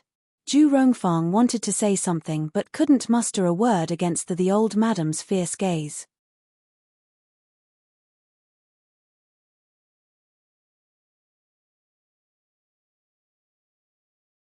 At this point, Liu Xin turned to Liu Xiu, "Auntie, take old Madame Jiang and the second lady to hide in the cellar. What about you? I'll stay here and guard. 1. No. Before Liu Xiu could even speak, the old madam interrupted Liu Xin's words. Looking at her, the old madam whispered, "How can we leave you alone here? Old madam, if we're all here and they break in, we will all die. Rather than that, we should, miss, look, it's young Master Jiang." Before Liu Xing could finish her sentence, a maidservant beside her exclaimed. Hearing this, Liu Xin hurriedly moved to the second floor. Old Madame Jiang's eyes also revealed a hint of a smile. Looking at Liu Xiu, she whispered, "It must be Chang Bai who has come, quickly, help me up. Mother, please be careful." Liu Xiu held old Madame's hand, speaking softly. From the second floor, Liu Xin could clearly see the scene outside the gate. Jiang Chang Bai was riding a white horse, followed by a group of attendants. The man was tall and handsome, holding a long sword. When Liu Xin saw Jiang Chang Bai, the man on the horse also looked at her. Their eyes met, and a brilliant smile appeared in Jiang Changbai's eyes. However, that smile turned fierce when he saw the soldiers at the gate. A moment later, all the men at the gate were killed by Jiang Changbai. Entering the mansion, Jiang Changbai knelt before old madam. "Grandmother, I apologize for my tardiness. I'm sorry you were frightened. Quickly get up." Seeing Jiang Changbai in white, the old madam's eyes welled up with tears. Holding Jiang Changbai's hand, she immediately asked, "Have you seen Huan? How is she?" Mentioning Jiang Peihuan, old madam's eyes were filled with worry and a tinge of redness. Seeing her expression, Jiang Changbai quickly reassured, "Grandmother, don't worry. Huan is fine. She's in the palace, and King Cheng is with her." That's good, that's good." Hearing this, the old madam finally sighed in relief. However, what Jiang Changbai said next made her look distressed. "Grandmother, our mansion has been burnt down. We won't be able to live there for a while." Hearing this, the old madam looked sad, but after a moment she softly replied, "It doesn't matter. As long as you're all safe, everything else is external." "Aunt, the old madam and second madam must be exhausted. Maybe they should rest first." "Mother, let me help you rest." Old madam was indeed old, and her nerves had been tense with fear. Seeing Jiang Changbai, she felt relieved but utterly exhausted. She nodded at Liu Xiu's words. After everyone left, Liu Xin turned to Jiang Changbai, "Are you hurt?" "I'm fine." While speaking, Liu Xin carefully inspected him, ensuring he had no injuries. She then breathed a sigh of relief. "Xin, thank you for everything. Brother Jiang, there's no need for thanks between us." She spoke with a smile in her eyes. Seeing her smile, Jiang Changbai instinctively blurted out, "Xin, once all of this is over, I will come to the Liu family to propose."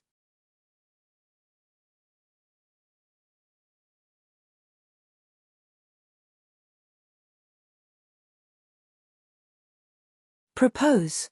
Hearing Jiang Changbai's words, Liu Xin's eyes revealed a hint of surprise. However, thinking of old Madame Jiang, that surprise quickly faded. Looking at the man before her, she whispered, "The old madam probably won't agree to our marriage. If grandmother disagrees, I will convince her. Besides, she always dotes on Huan.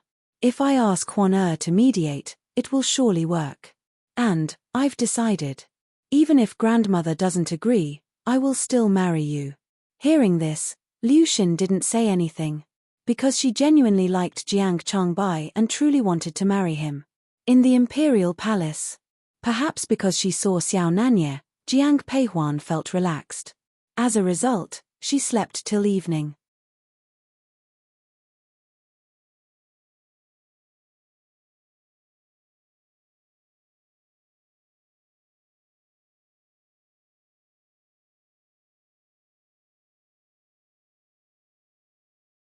Chapter 358, Becoming the Crown Prince. When she opened her eyes, Jiang Peihuan felt a bit dazed. For some reason, she instinctively touched her belly. At that moment, a warmth seeped into Jiang Peihuan's palm, and turning her head, she saw the face of Xiao Nanye. The man sat by the bed, gently holding her hand. He whispered, "You don't need to worry. The child in your womb is safe." Hearing this, Jiang Peihuan sighed in relief. The man grabbed a cup of water from the bedside. You've slept for a long time, have some water. Had Xiao Nanya not mentioned it, she wouldn't have noticed, but now, Jiang Peihuan felt incredibly thirsty. Seeing him hand her the cup, she reached out to take it, but he moved it away, choosing instead to bring it to her lips himself. With the aid of Xiao Nanya's hands, Jiang Peihuan finished the water in the cup.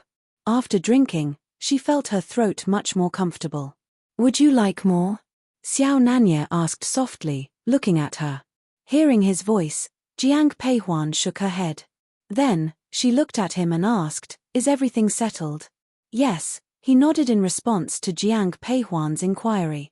Prince Rui has been presented to Imperial Brother.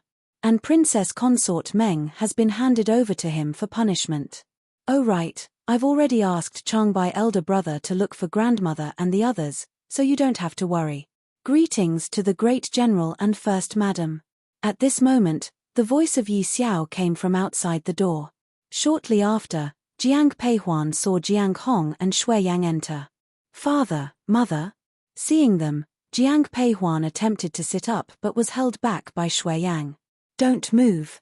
Coming to the bedside, Shui Yang carefully looked at Jiang Peihuan and then lamented, being pregnant, you should have been resting well, but instead, you had to go through this. Mother, don't worry, I'm okay. The child in my belly is also fine. Father, is the situation in Qianqing Palace resolved? While Shui Yang and Jiang Peihuan talked, Xiao Nanya looked at Jiang Hong and spoke. Hearing this, Jiang Peihuan turned her gaze to Jiang Hong. Meeting their eyes, Jiang Hong gave a complicated nod. Seeing the look in Jiang Hong's eyes, Jiang Peihuan couldn't help but ask, Father, did something happen in Qianqing Palace? Just now, Prince Qing was appointed as the crown prince by the emperor. What did you say? Hearing Jiang Hong's words, Jiang Peihuan exclaimed. Even in her previous life, Xiao Juanhao had never been appointed as the crown prince, he only held significant power. How could he be named the crown prince in this life? Surprise filled Jiang Peihuan's eyes, but Xiao Nanya's expression remained unfazed. After Jiang Hong spoke, Xiao Nanya calmly said, what exactly happened in Qianqing Palace?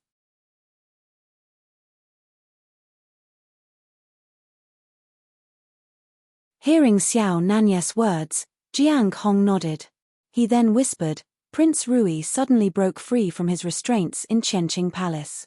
When he tried to assassinate the emperor, Prince Qing shielded the emperor with his body. Upon hearing this, Jiang Peihuan's eyes were filled with mixed emotions.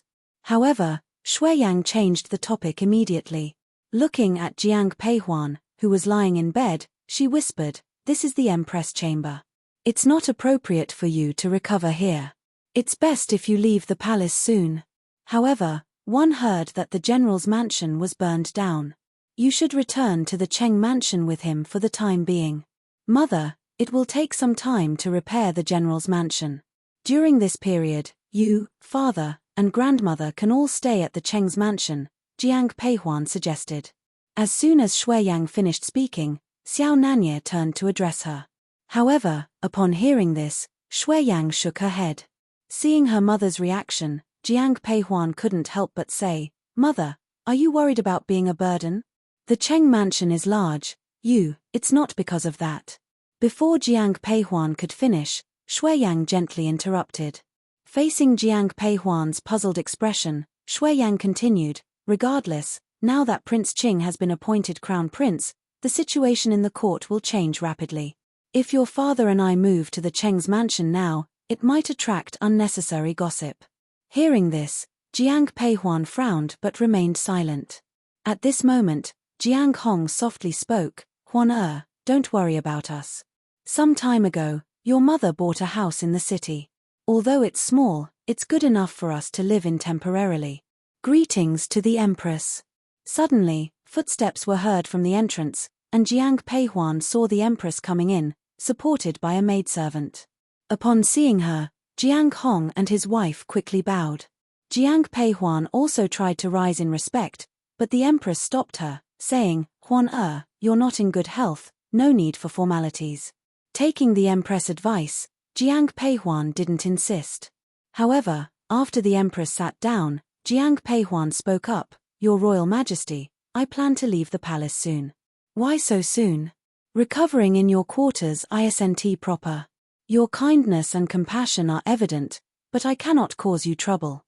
"What trouble are you talking about? If it weren't for you, the child in my womb might not have survived. People say that after a great calamity, good fortune follows. After this ordeal, I believe there is good fortune ahead for your Royal Majesty. I hope what you say is true." Hearing Jiang Peihuan's words, the Empress' eyes were full of smiles. But when she thought of the recent events in the Chenqing Palace, her smile quickly faded. Addressing Jiang Peihuan, she whispered, "I assume you already know about the events in the Chenqing Palace?" Jiang Peihuan didn't respond verbally but simply nodded.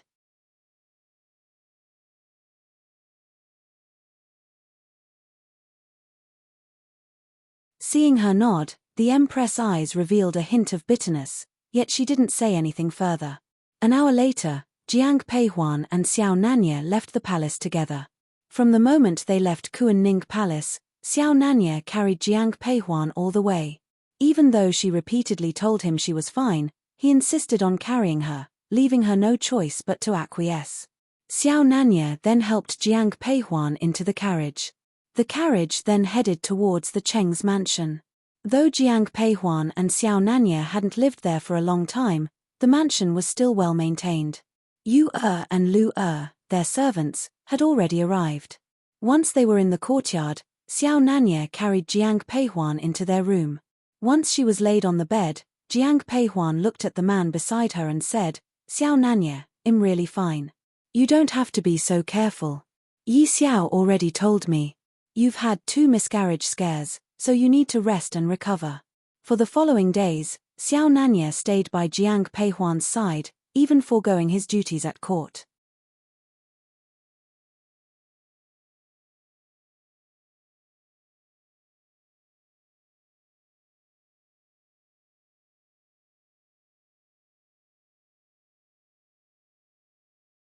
Chapter 359. Acting as a lobbyist. Regarding this, Jiang Peihuan felt helpless, but there was nothing she could do. Until the 10th day, Jiang Changbai came to King Cheng's mansion. Jiang Peihuan hadn't left her room for 10 days straight. When she saw Jiang Changbai sitting in front of her, her eyes were full of joy. "Elder brother, how come you have time to visit today?" "Huan I came here today because there's an important matter one want to ask you." "Just tell me what it is, elder brother. One need to rest." Before Jiang Peihuan could reply, Xiao Nanye, sitting next to her, spoke up first. However, upon hearing this, Jiang Changbai shook his head and whispered, "No one else can handle this matter except for Huan Elder brother, tell me, what is it?" "I want to marry Xin Er." "You want to marry Xin Er?" Joy filled Jiang Peihuan's eyes. After seeing Jiang Changbai nod, she said with a smile, "If I'm not wrong, elder brother, you want me to speak on your behalf to our grandmother?" Jiang Peihuan spoke with certainty. Upon hearing her words, Jiang Changbai nodded. Seeing his nod, Jiang Peihuan paused for a few seconds before continuing, "Elder brother, although grandmother loves me, she might not agree when it comes to your marriage. Considering the matters of our third aunt and third uncle, and now you wanting to marry Xin she might not be able to accept it easily. What will you do if grandmother refuses no matter what?" After hearing Jiang Peihuan's words, Jiang Changbai fell silent. After a long while, he whispered, "Huan to be honest, I've made up my mind. Regardless of whether grandmother agrees or not, I will marry Xin If she supports me and Xin I would be eternally grateful. But if she doesn't, one will have to apologize to her."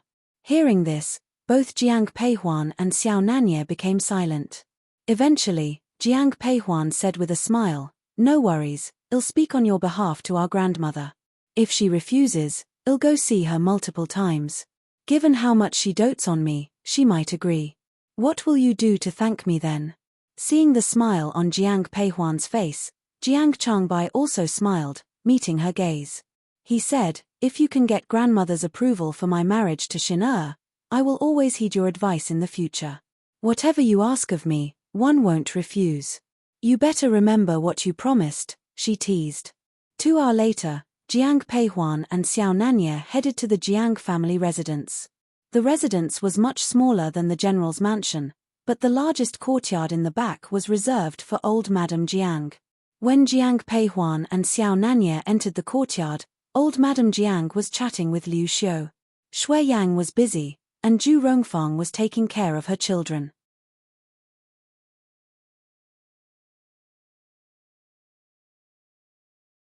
The only person available to accompany old Madame Jiang in the backyard was Liu Xiu. Initially, old Madame Jiang didn't like Liu Xiu much. However, after everything that happened, old Madame Jiang had changed her mind. Now, the mother-in-law and daughter-in-law got along well. Seeing Jiang Peihuan and Xiao Nanya, old Madame Jiang smiled warmly. "What brings you two here today? How's the baby in your belly?" As she spoke, old Madame Jiang couldn't resist gently touching Jiang Peihuan's stomach.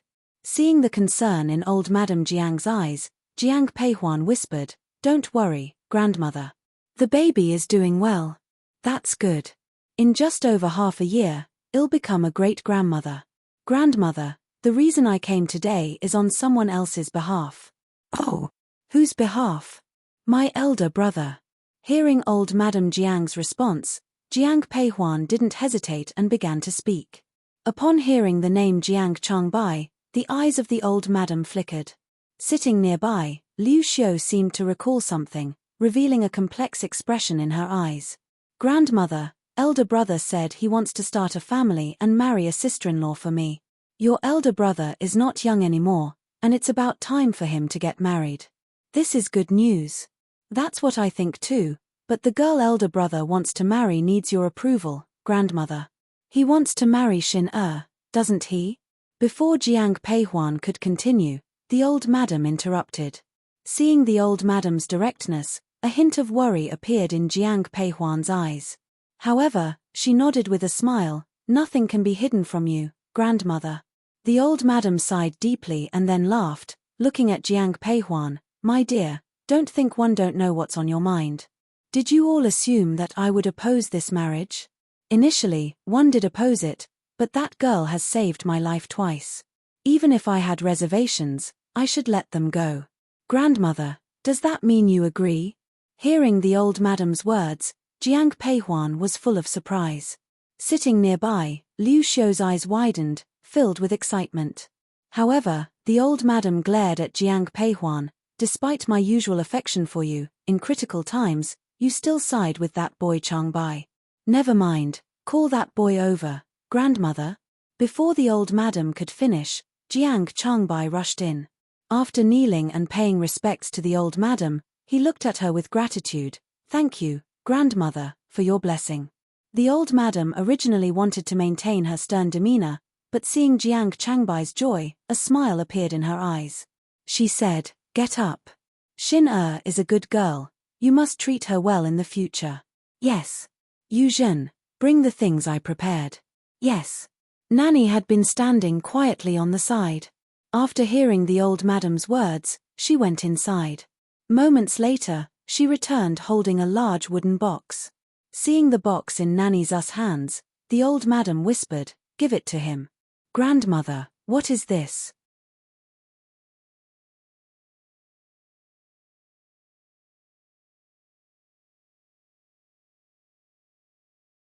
Holding the box handed to him by Nanny Shu, Jiang Changbai looked at the old madam with puzzlement. "Open it and take a look." Upon the old madam's instruction, Jiang Changbai opened the box. The moment he opened it, he was stunned. The entire box was filled with land deeds and silver notes. "Grandmother, one can't accept this. This is your personal savings, how can I take it? If I give it to you, you take it. After the wedding, you'll be an adult. Consider this a wedding gift from your grandmother. Elder brother, I've successfully completed the task for you. Shouldn't you share half of what grandmother gave you with me?"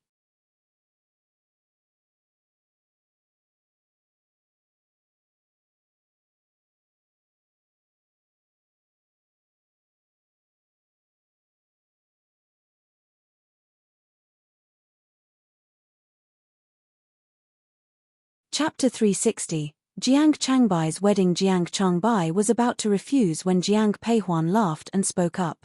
Upon hearing this, before Jiang Changbai could respond, the old madam tapped Jiang Peihuan's forehead with a hint of annoyance. You little girl, when you got married, what I gave you was even more than this. And yet, you still have eyes on your elder brother's gift. Your Highness. At this moment, the old madam suddenly turned to Xiao Nanye. Xiao Nanye had been sitting quietly on the side. The kind of familial bond displayed in the Jiang family was something he had never experienced before. Honestly, Xiao Nanye felt envious. Hearing the old madam addressing him, Xiao Nanye looked at her warmly and replied, "Grandmother?" At this point, the old madam took out a sandalwood box from somewhere. At that time, I didn't know whether Huan would be a boy or a girl, so I prepared 2 gifts. I've kept this jade crown since then. I've already given gifts to Changbai and Songbai. I will give this white jade crown to you. I hope you will not disdain it. Taking the box from Nanny Shu, Xiao Nanye carefully opened it. A pure white jade crown lay quietly inside. Seeing the crown, a warm feeling surged in Xiao Nanye's heart. Closing the lid gently, Xiao Nanye smiled at old Madame Jiang and said, "Thank you, grandmother." As he spoke, Xiao Nanye respectfully bowed to old Madame Jiang. "Quick, get up," urged the old madam upon seeing his gesture. Jiang Peihuan watched this scene with a smile in her eyes. She knew that Xiao Nanye's respect for the Jiang family was because of her. And the Jiang family's regard for Xiao Nanye was also because of her. She felt so fortunate to be cherished by so many. After the old madam approved of Jiang Changbai and Liu Xin's marriage, Jiang Hong and Shui Yang had no objections. 3 days later, Jiang Peihuan and Liu Xiu visited the Liu residence. They brought with them a generous dowry. The Liu family was wealthy, but the gifts signified the high regard they had for Liu Xin. Seeing these gifts, the Liu family looked pleased. Liu Xiu personally discussed the marriage with the Liu family. Once the date was set, Shui Yang and Jiang Hong would visit. As for Jiang Peihuan, she went to Liu Xin's courtyard. "Sister Jiang, thank you," Liu Xin whispered, supporting Jiang Peihuan. Liu Xin supported Jian Peihuan and said softly. Hearing this, Jiang Peihuan chuckled softly, "In a short while, 111 have to call you sister-in-law." "Sister Jiang?" Hearing this, Liu Xin's cheeks flushed. As they sat in the pavilion, Liu Xin, recalling her concerns, couldn't help but ask, "Sister Jiang, is the old madam angry about this?"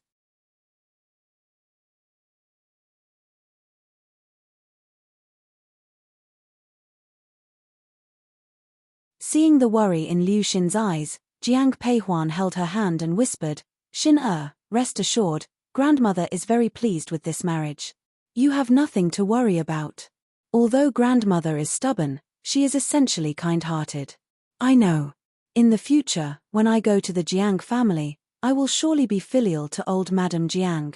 The Jiang family treated the Liu family with great respect, and the Liu family was very gracious in return. Thus, the wedding of Jiang Changbai and Liu Xin was set for half a month later. When the news of this marriage spread, the people of the capital discussed it animatedly.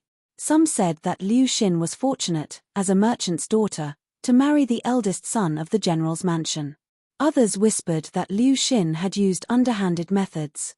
Regardless of the gossip, the wedding day for Jiang Changbai and Liu Xin finally arrived. 3 days in advance, the Liu family began their charity work, bringing joy and festivities throughout the city. The only exception was the Prince Qing's mansion. In a secluded corner of the Qing mansion, Shui Yu sat hunched in a chair, her eyes dark and stormy. After Jiang Yang's death, Xiao Juanhao did not kill Shui Yu. Instead, he let her be sent by Lin Mengyaro to this remote corner. After Jiang Meng's death, Xiao Juanhao didn't kill Shui Yu, but he didn't care about her either. Lin Mengyaro sent her to this remote corner. The Liu family is truly wealthy. They are distributing silver on the streets. "Yes, I even received a silver coin," whispers from outside drifted into Shui-Ru's ears. Angered by what she heard, Shui-Ru's already dark expression twisted malevolently. Rising, she took a silver hairpin from her hair and approached the 2 maids from behind, stabbing them with the pin. In moments, they fell to the ground. Looking at the maids, a creepy smile formed on Shuerus' pale face. She bent down to snatch the silver coins from their hands and promptly left the courtyard. After Shuerus' departure, someone hurried to Lin Mengyao's chambers. Sighed princess consort, that secondary consort Shuer has left. Lin Mengyao, in the midst of combing her hair, paused. Do you know where she went? It seems she's headed to the general's mansion. Let her be. If necessary, send someone to assist her. Yes. At the general's mansion, the entire place was adorned in festive red. After renovations, the mansion looked grander than before. Today, draped in the auspicious color, it seemed exceptionally joyous.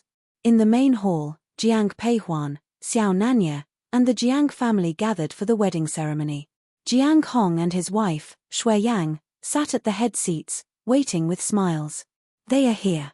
Father, mother, elder brother, thief returned. Jiang Xijin, eyes sparkling with excitement, announced the arrival, and firecrackers erupted. Everyone saw the bridegroom, Jiang Changbai, in bright red, with what appeared to be Liu Xin, her head covered with a red bridal veil, following behind him.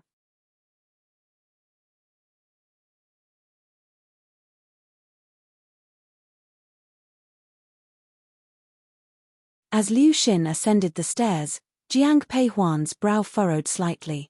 The couple prepared to bow to the heavens and the earth. However, just as they were about to kneel, a weak voice called out, "Wait." Both Jiang Peihuan and Jiang Changbai froze. The bride yanked off her veil, revealing a dagger that she thrust at Jiang Changbai. Everything happened in a flash. As Jiang Peihuan tried to intervene, it was too late. Suddenly, a figure rushed forward, kicking the impostor away. The fake bride was not Liu Xin, but Shueryu. Xiao Nanye's swift action saved the day. Only then did everyone's gaze turn to the entrance where the real Liu Xing, also in red but pale-faced, stood. Xin. Seeing her, Jiang Changbai rushed to her side. Grasping Jiang Changbai's hand, Liu Xin, her eyes filled with rage, pointed at Shueryu. She impersonated a maid from the Jiang family, infiltrated the mansion, and knocked me unconscious. Everyone's eyes turned to Shueryu, filled with anger. Shuerus' eyes, meanwhile, bore into the Jiang family with pure hatred, especially at Shui Yang. Shueryu, why have you done this?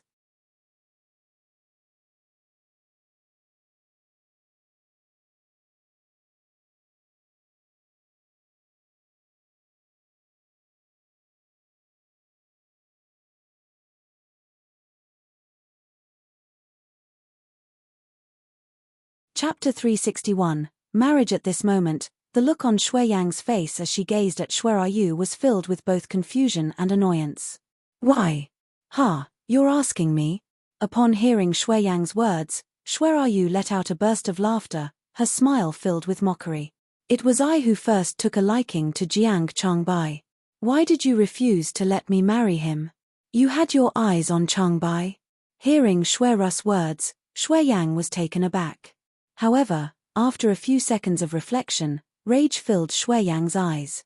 She looked at Shueryu coldly and said, just because of this, you persist in plotting against the Jiang family? Putting aside the fact that Changbai doesn't like you, even with your character, our Jiang family wouldn't accept you. Seeing the undisguised disdain in Shui Yang's eyes, Shuerus' own eyes blazed with anger. Mother, don't bother with her. Just kill her. At this point, Jiang Changbai spoke up. Having gone to the battlefield at a young age, Jiang Changbai was never known to be merciful. Given the events of today and the animosities from before, his eyes were filled with fury. As his words trailed off, Jiang Changbai approached Shueryu, raising his long sword. But as he was about to strike, Jiang Peihuan intervened. Seeing it was Jiang Peihuan who stopped him, Jiang Changbai's eyes filled with confusion. Huan. Meeting his puzzled look, Jiang Peihuan hurriedly said, Elder brother, today is your joyful wedding day with Xin. Do not spill blood and ruin the occasion. Hearing this, Jiang Changbai's expression became stern. Yet, he put down his sword. Jiang Peihuan turned to Yi Xiao and said, take her away. Yes. Following Jiang Peihuan's command, Yi Xiao escorted Shueryu out. The wedding then continued. However, Liu Xin did not change her outfit and proceeded to pay respects to heaven and earth alongside Jiang Changbai. After the wedding concluded, Jiang Peihuan immediately went to Yanglin. Xiao Nanye followed close behind. Why have you both come? Fatigue was evident in Shui Yang's eyes. While Jiang Peihuan was concerned, she still asked, Mother, how do you plan to deal with Shui Yu? This matter is not for you to worry about. I'll handle it, Shui Yang promptly replied. Wanting to speak up, Jiang Peihuan felt a tug on her sleeve. Turning around, she saw Xiao Nanye shaking his head at her. After a moment's thought, Jiang Peihuan nodded. Then I'll leave it to Mother. Now that you're pregnant, you should go back and rest. Yes. After bidding Shui Yang farewell, Jiang Peihuan and Xiao Nanye left Yanglin. The general's mansion was newly renovated, and the plum garden remained unchanged. On the way to the garden, Jiang Peihuan couldn't help but turn to the man beside her and ask, Why did you stop me earlier?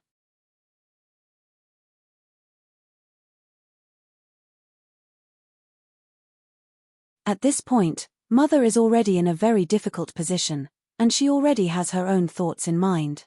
If you keep asking, it will put pressure on her. Hearing this, Jiang Peihuan's eyes revealed a trace of thought. After a long time, she nodded, I understand. Regarding the matter of Shui Yu, no one in the general's mansion mentioned it again, and everyone's attention was placed on Jiang Changbai and Liu Xin. The next day, Jiang Peihuan went to the chrysanthemum hall early. After all, today was the first day Liu Xin met the elders.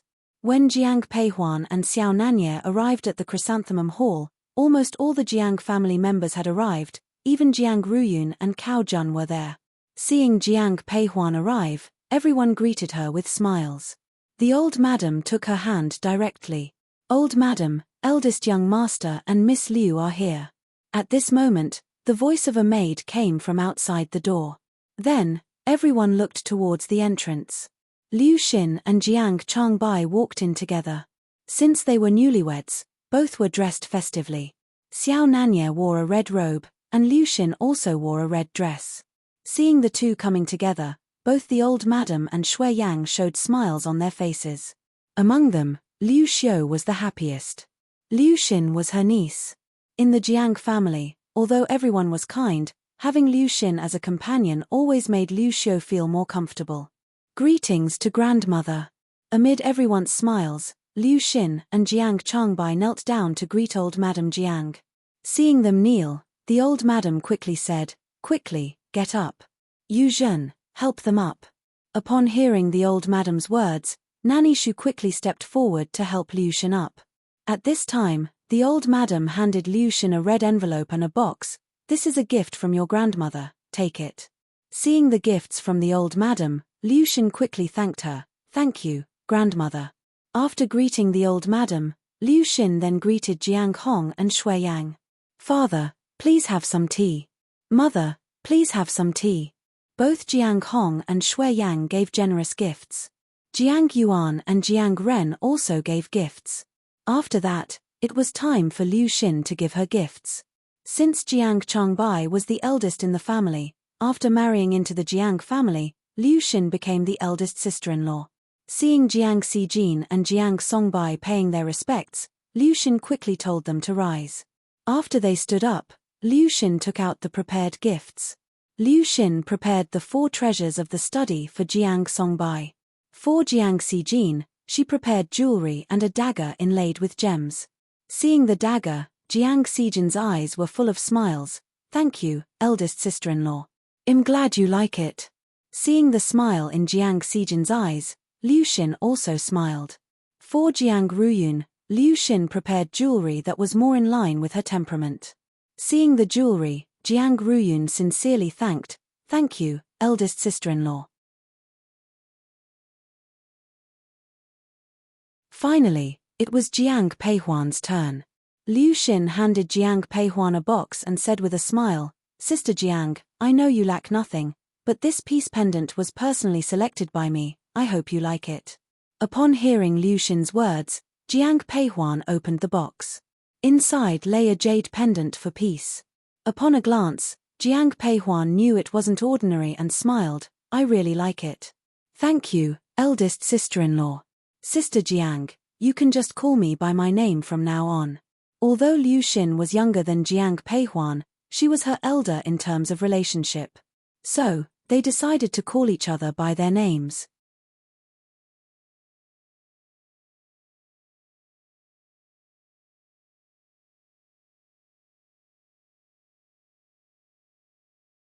Chapter 362, Shueru's death. The Jiang family's wedding celebration has come to an end.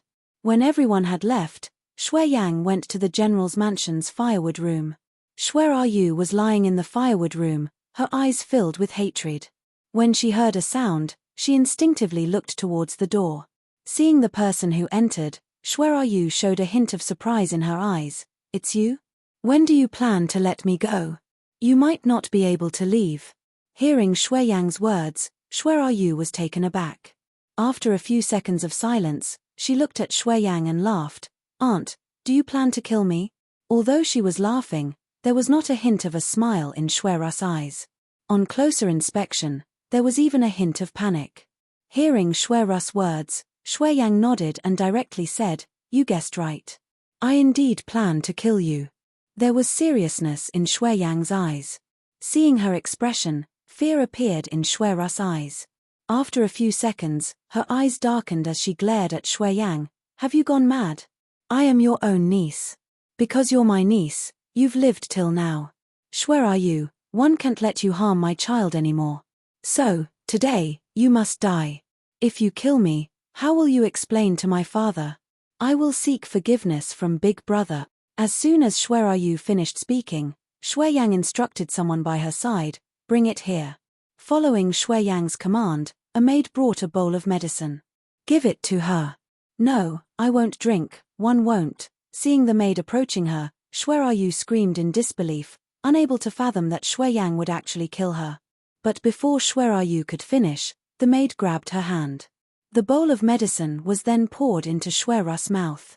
Watching this scene, Shui Yang showed no emotion. Soon, blood spewed from Shueru's mouth. She looked at Shui Yang with eyes filled with pain and a hint of complexity. Shui Yang just silently watched Shueru, saying nothing. News of this spread quickly. The plum garden received the news as well. Hearing Yu Er's words, Jiang Peihuan's eyes showed a hint of complexity. After a while, she softly asked, How did mother deal with Shueru's body? First, Madam sent Miss Shue's body back to the Prince Qing's mansion. Prince Qing's mansion. Xiao Juanhao was still recovering, with Lin Mengyaro by his side. When will this wound heal?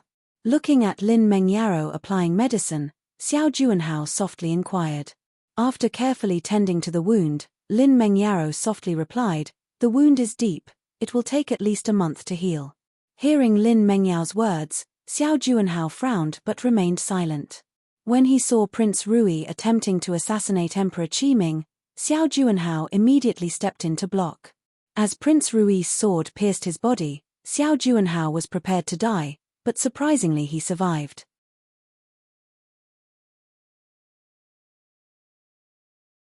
Not only did he survive, but he was also named Crown Prince by Emperor Qiming.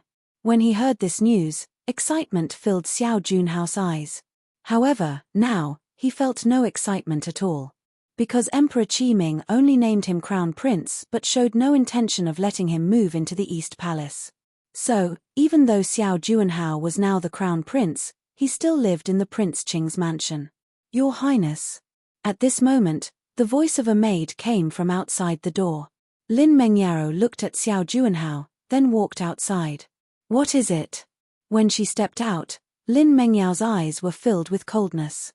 The maid quickly spoke, Your Highness, the body of secondary consort Shui has been delivered to the mansion's entrance. She's dead. Yes. Seeing the maid nod, Lin Mengyaro frowned. Any news from the Jiang family? Everything is normal. Hearing this, Lin Mengyaro frowned deeper. Useless. Your Highness, how should we handle secondary consort Shui's body? Just find a place and bury her. Yes.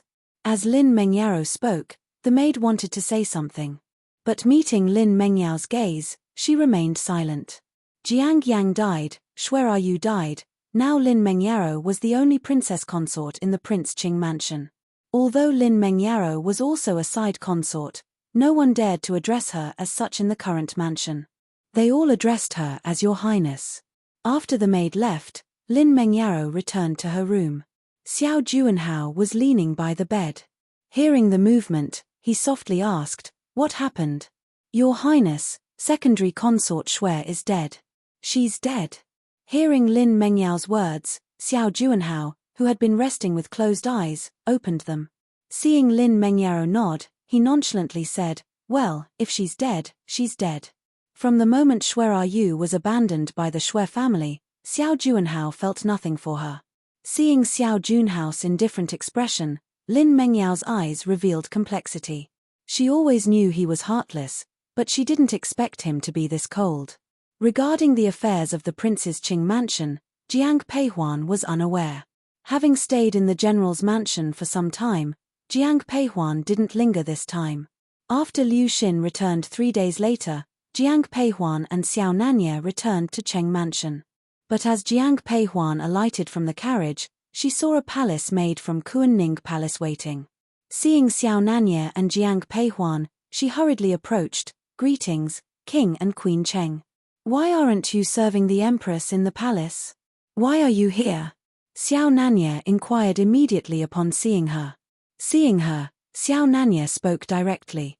Hearing Xiao Nanye's words, the palace maid hurriedly explained, "Your Highness, the Empress is unwell. The nanny sent me to ask if the Queen could come to the palace." "What happened to the Empress?" "This servant doesn't know. Only that she began to have abdominal pains after waking up today." "Xiao Nanye, let's go to the palace." Upon hearing this, Jiang Peihuan spoke without hesitation, looking to her husband.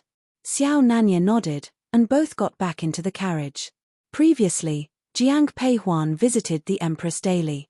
But after the Empress' condition stabilized, she changed to visiting every 3 days. Counting the days, Jiang Peihuan was originally scheduled to check the Empress' pulse tomorrow. Following the palace maid to Kuan-Ning Palace, Xiao Nanye went to Chenqing Hall. As Jiang Peihuan entered Kuan-Ning Palace, she heard the Empress moans.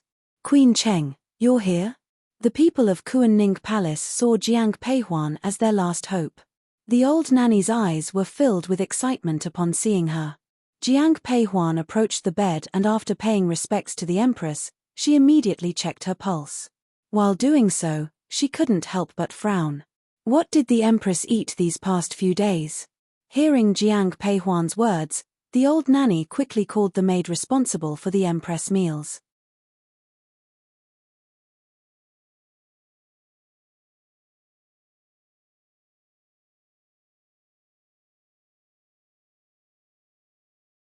Chapter 363, Heart of an Emperor. Hearing the palace maid's words, Jiang Peihuan frowned.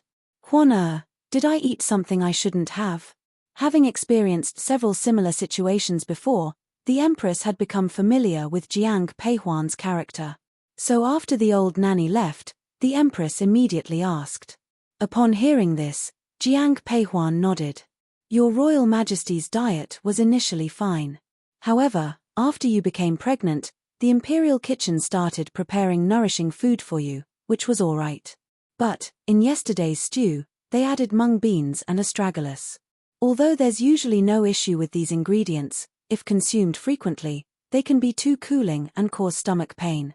There's no problem with these too, but if you drink them too many times, they'll be too cold and easily cause abdominal pain. Nanny, please check on this." "Yes." After the old nanny left, exhaustion filled the Empress' eyes. Looking at Jiang Peihuan's swelling belly, a hint of guilt flashed in the Empress' eyes. "Huan I'm sorry for causing you trouble. Now that you are pregnant, you should be resting at home. Because of me, you are constantly burdened. Your Royal Majesty, please don't say that. Greetings to the Emperor." As Jiang Peihuan was about to speak, she heard voices from the entrance. Turning around, she saw Emperor Qiming stride towards them, followed by Xiao Nanye.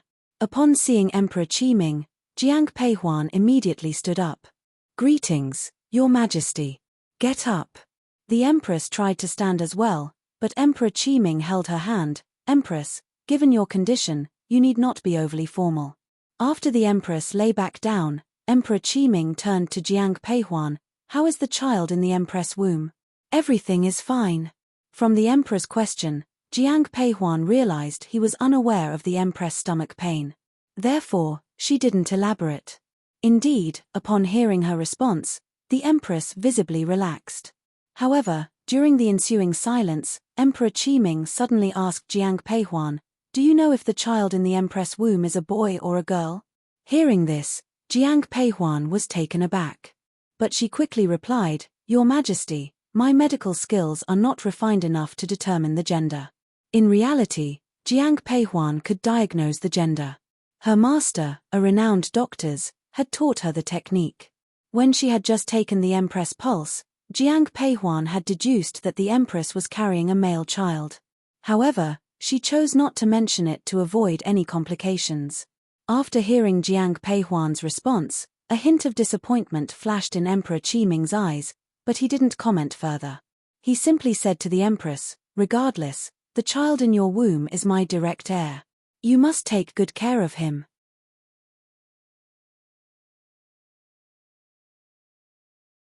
Yes. Jiang Peihuan, standing nearby, was puzzled. If Emperor Qiming valued the child in the Empress' womb so much, why had he appointed Xiao Juanhao as the crown prince? Yet, given the Emperor's behavior, it was evident he regarded the unborn child highly. Jiang Peihuan couldn't understand the Emperor's true intentions. With Emperor Qiming present, Jiang Peihuan didn't stay long.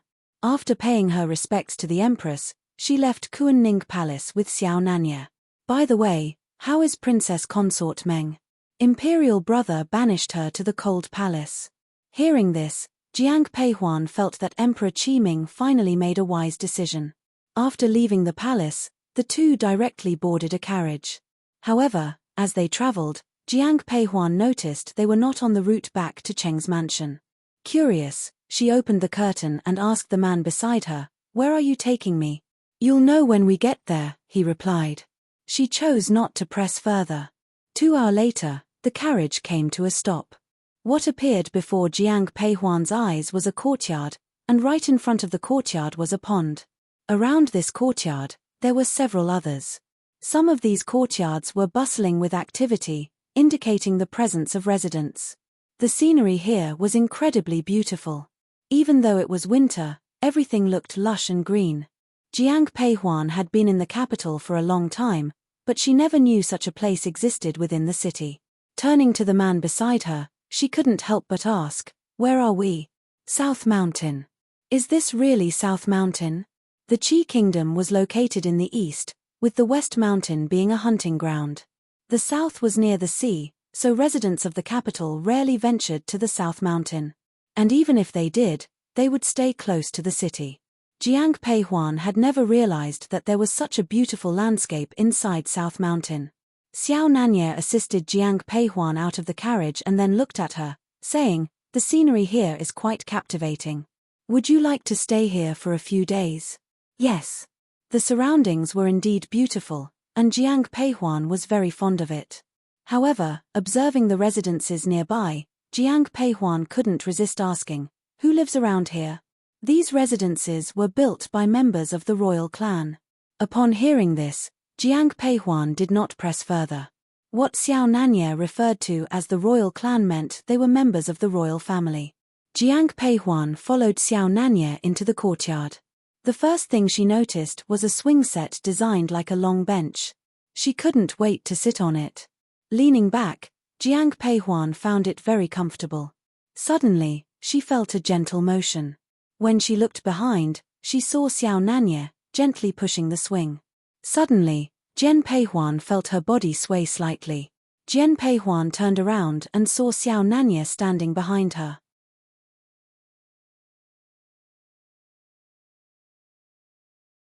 The man reached out and gently pushed the chair.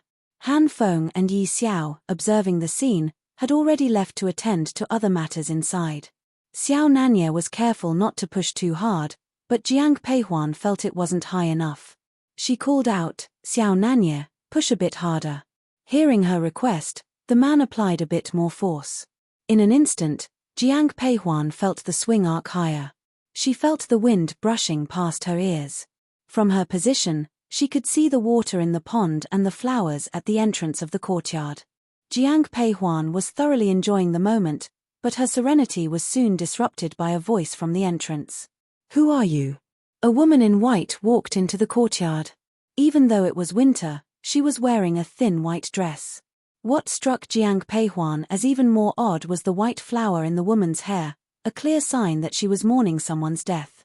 To Jiang Peihuan's knowledge, there were no recent deaths in the royal family, except for Prince Rui. If she was a relative of Prince Rui, she would recognize Xiao Nanye. However, this woman clearly didn't. Xiao Nanye also found this woman's sudden appearance a little strange. Upon hearing the commotion, Han Feng and Yi Xiao came out from the house. Seeing the woman in the courtyard, Han Feng coldly said, "This is Queen and King Cheng. Who are you?" The woman appeared momentarily surprised upon hearing Han Feng's words but quickly regained her composure.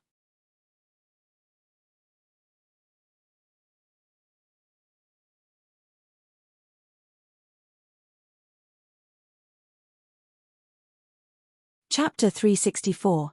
A strange woman, so it's His Highness King and Queen Cheng. This servant greets both of you. Who are you? Seeing the woman bow, Xiao Nanye asked coldly. Upon hearing Xiao Nanye's voice, the woman replied softly, "I am a relative of the Mu Mansion. This servant will take her leave." Having said this, the woman hurriedly departed. Watching her retreating figure, Jiang Peihuan frowned. Turning to Xiao Nanye, she whispered, "If one remember correctly, the Mu Mansion only has the elderly prince and his heir, right?" "Yes." Responding to Jiang Peihuan, Xiao Nanye nodded. The elder Prince Mu was the emperor's paternal cousin. He was old and had long withdrawn from court affairs, mostly spending his time in religious pursuits. As for the heir of the Mu Mansion, was the grandson of the elder Prince Mu. The elder prince had only one son who passed away due to illness years ago. It was said that this heir had been spoiled from a young age and was quite domineering. Thinking of the woman they just met, Jiang Peihuan felt puzzled. Was she a relative of the elder Prince Mu or the heir? And the white flower on her head, who was it for? Jiang Peihuan was filled with questions, but Xiao Nanye nonchalantly said, "As long as they don't bother us, we don't need to worry about them." That made sense. Hearing his words, Jiang Peihuan nodded in agreement. "Master, Queen, the room is ready. Please rest." At this moment, Han Feng spoke to the couple. Hearing Han Feng's words, Xiao Nanye led Jiang Peihuan into the house. Neither Xiao Nanye nor Jiang Peihuan noticed that the woman in white who had just left the courtyard hadn't gone far. Instead, she turned back to look at the courtyard where Jiang Peihuan was. Gone was the gentleness in her eyes, replaced by pure resentment. In these mountains, the scenery was unparalleled, but one disadvantage was the profound silence. Even the slightest noise could be heard. In the middle of the night, Jiang Peihuan suddenly woke up. As she opened her eyes, Xiao Nanye beside her did the same. Looking at him, she whispered, "You heard it too?" "Yes." He nodded in agreement. Before she could say more, a scream echoed again. It seems to come from the right. That courtyard belongs to the Mu Mansion. Upon hearing Xiao Nanye's words, Jiang Peihuan immediately thought of the woman they had encountered earlier in the day. "Master." At this moment, Han Feng's voice came from outside the door. Xiao Nanye promptly lit a candle. Both he and Jiang Peihuan got up.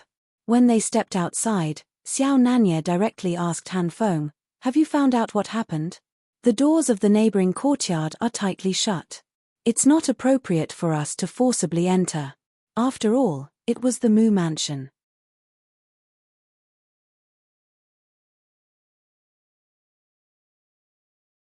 Even if Xiao Nanye held a significant position within the royal family, there was still the matter of seniority and respect. Hearing Han Feng's words, Xiao Nanye was silent for a moment. After some thought, he turned to Jiang Peihuan and asked, "Shall we go and see? Let's check it out."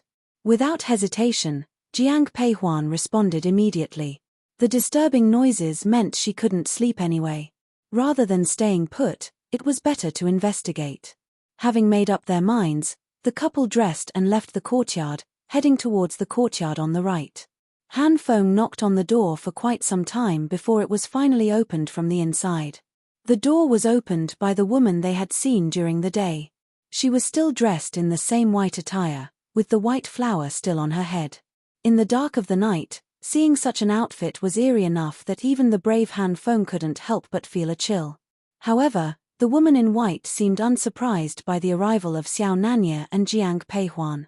After offering them a bow, she softly said, "Your Highness and the Queen have come so late at night. Is there something you need? Is there anyone else here besides you? Is Chang Yang here?" Chang Yang is the name of that prince. Jiang Peihuan clearly saw a flicker of hatred in the woman's eyes. Although it disappeared quickly, Jiang Peihuan was certain of what she saw. In response to Xiao Nanye's question, the woman softly replied, "Your Highness, the prince is not here." No sooner had the woman spoken than a scream came from inside the house. This was the same scream that Jiang Peihuan had heard earlier. Hearing the scream, both Xiao Nanye and Jiang Peihuan's expressions changed dramatically. Han Feng. Hearing Xiao Nanye's voice, Han Feng immediately grabbed the woman. "Let's go inside and see." Upon hearing his words, Jiang Peihuan nodded in agreement. As they entered, Jiang Peihuan couldn't help but glance at the woman now held by Han Feng. Whether it was her imagination or not, she thought she saw a hint of a peculiar smile on the woman's face. Walking into the courtyard, Jiang Peihuan detected a faint fragrance. Xiao Nanyi, wait. Before she could finish her sentence, Jiang Peihuan felt a darkness before her eyes and fainted. She felt as though she was being held by Xiao Nanye. When Jiang Peihuan woke up, she found her hands and feet tied. Not only was she bound, but Xiao Nanye and Han Feng were tied up as well. She also saw Yi Xiao lying on the ground nearby. The sight was utterly shocking to Jiang Peihuan. The four of them, although not claiming to be unmatched experts, were certainly not people that an average person could easily subdue. And now, they were all bound here. "Queen Cheng, are you all right?" Upon seeing Jiang Peihuan awaken, Yi Xiao quickly spoke. Jiang Peihuan shook her head.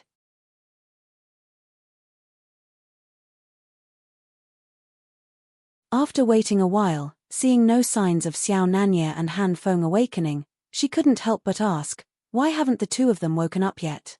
"If my guess is correct," Yi Xiao began, "this drug is the lost Xinxiong from the martial world.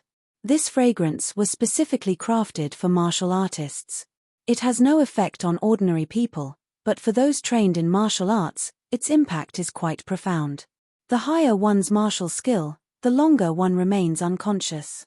Upon hearing Yi Xiao's words, surprise was evident in Jiang Peihuan's eyes.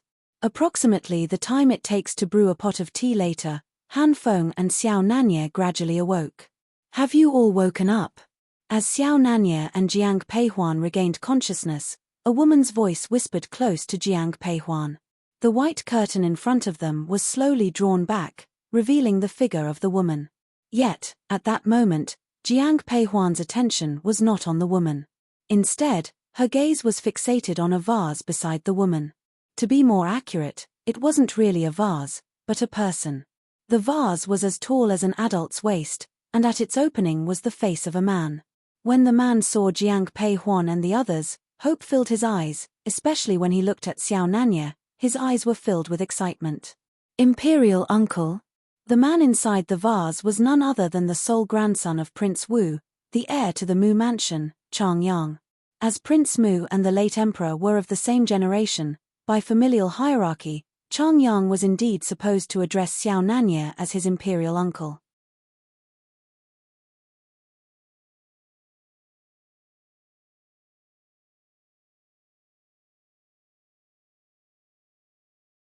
Chapter 365, Serves him right. Shut up.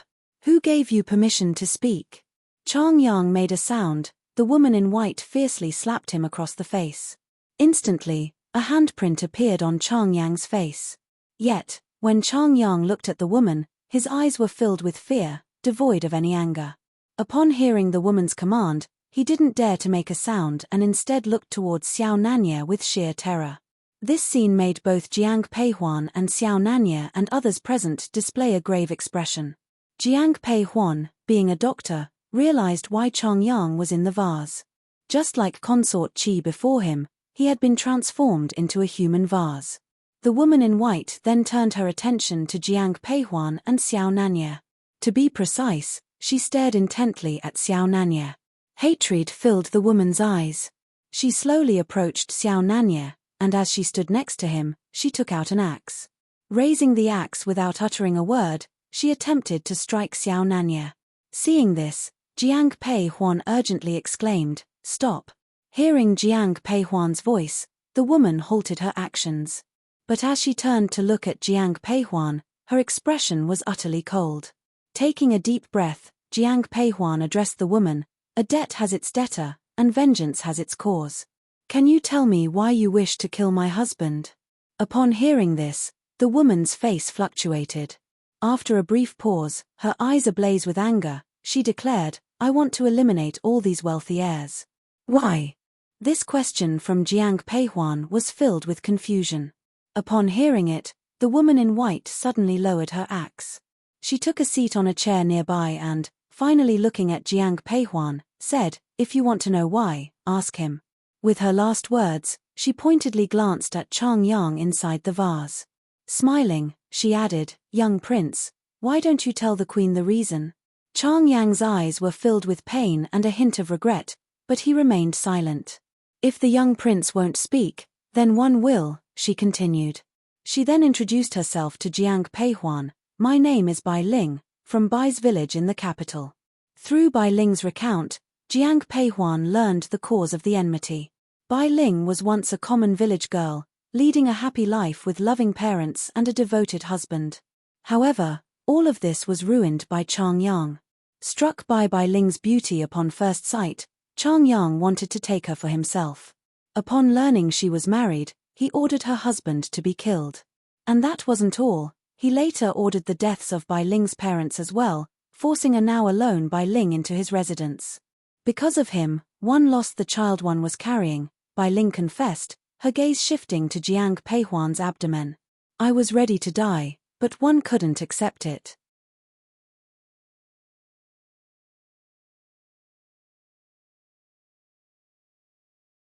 Why should I die when he is the wrongdoer? Just because he's of noble birth, can he treat us commoners like ants? "So, you turned him into a human vase," Jiang Peihuan concluded. Knowing what Chongyang had done, Jiang Peihuan felt no sympathy for his current plight. Hearing her words, Bai Ling nodded, "I originally intended to kill him directly, but death seemed too merciful. So, one severed his limbs and placed him in this vase. One won't let him die, I want him to suffer worse than death. As long as one live, I want him to suffer endlessly." By the end of her statement, hatred filled Bai Ling's eyes. "That incense, did you make it?" "Yes." Seeing Bai Ling nod, Jiang Peihuan's eyes widened in surprise. Seeing the astonishment in Jiang Peihuan's eyes, Bai Ling continued, "My ancestors have been making incense for generations, so my skill in it is not surprising. Now that you've heard the story, let's continue." Saying this, Bai Ling stood up, grabbed the axe next to her, and walked straight toward Xiao Nanya. As Bai Ling approached, Xiao Nanya remained expressionless. However, when she raised the axe, the ropes binding him suddenly snapped. Xiao Nanya swiftly kicked Bai Ling, knocking her to the ground. She spat out blood, and her eyes were filled with shock. Looking at Xiao Nanya, she exclaimed, "How? How could you?" "Bai Ling, always remember, every poison has its antidote," he declared. As he spoke, Jiang Peihuan also freed herself from her bonds. Yi Xiao stepped forward, ready to finish off Bai Ling, but Jiang Peihuan stopped him. "My queen. She's also a victim. Let her go." Hearing this, Yi Xiao sheathed her sword. Xiao Nanya approached Jiang Peihuan, took her hand, and began to walk out. When Chongyang saw Xiao Nanya break free, hope flashed in his eyes. But that hope shattered seeing Xiao Nanya leaving without looking back. Calling out, Chongyang pleaded, "Imperial uncle, save me, save, shut up." Xiao Nanya, who was already at the door, suddenly turned back. Reaching the door, Xiao Nanye suddenly turned back. Looking at the pitiable Chang Yang, he coldly said, "You truly deserve to die." Stunned by this rebuke, it took a few moments before desperation filled Chang Tang's eyes. "Imperial uncle, in the last heir of the Mu Mansion. Do you want to see it end with me?" Ha! Hearing this, Xiao Nanye sneered as if he had heard a good joke. Xiao Nanye remarked, "With your current state, can you even carry on the family line?" Chang Yang's face paled instantly. Xiao Nanye gave him a cold glance, then walked straight to Jiang Peihuan's side and whispered softly, "Let's go." Hearing the man's words, Jiang Peihuan nodded. But as if she remembered something, she turned her head to look at Bai Ling. "The departed are gone, and one believe your family wouldn't want to see you torturing yourself like this." After saying these words, Jiang Peihuan left with Xiao Nanye. Han Feng and Yi Xiao followed closely behind.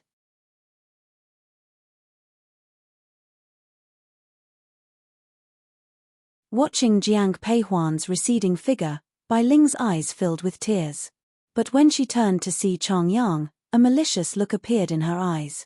She picked up the axe from the ground, struggling to stand. "No, don't come any closer. You're tuning in to the Dreamy Chapters YouTube channel.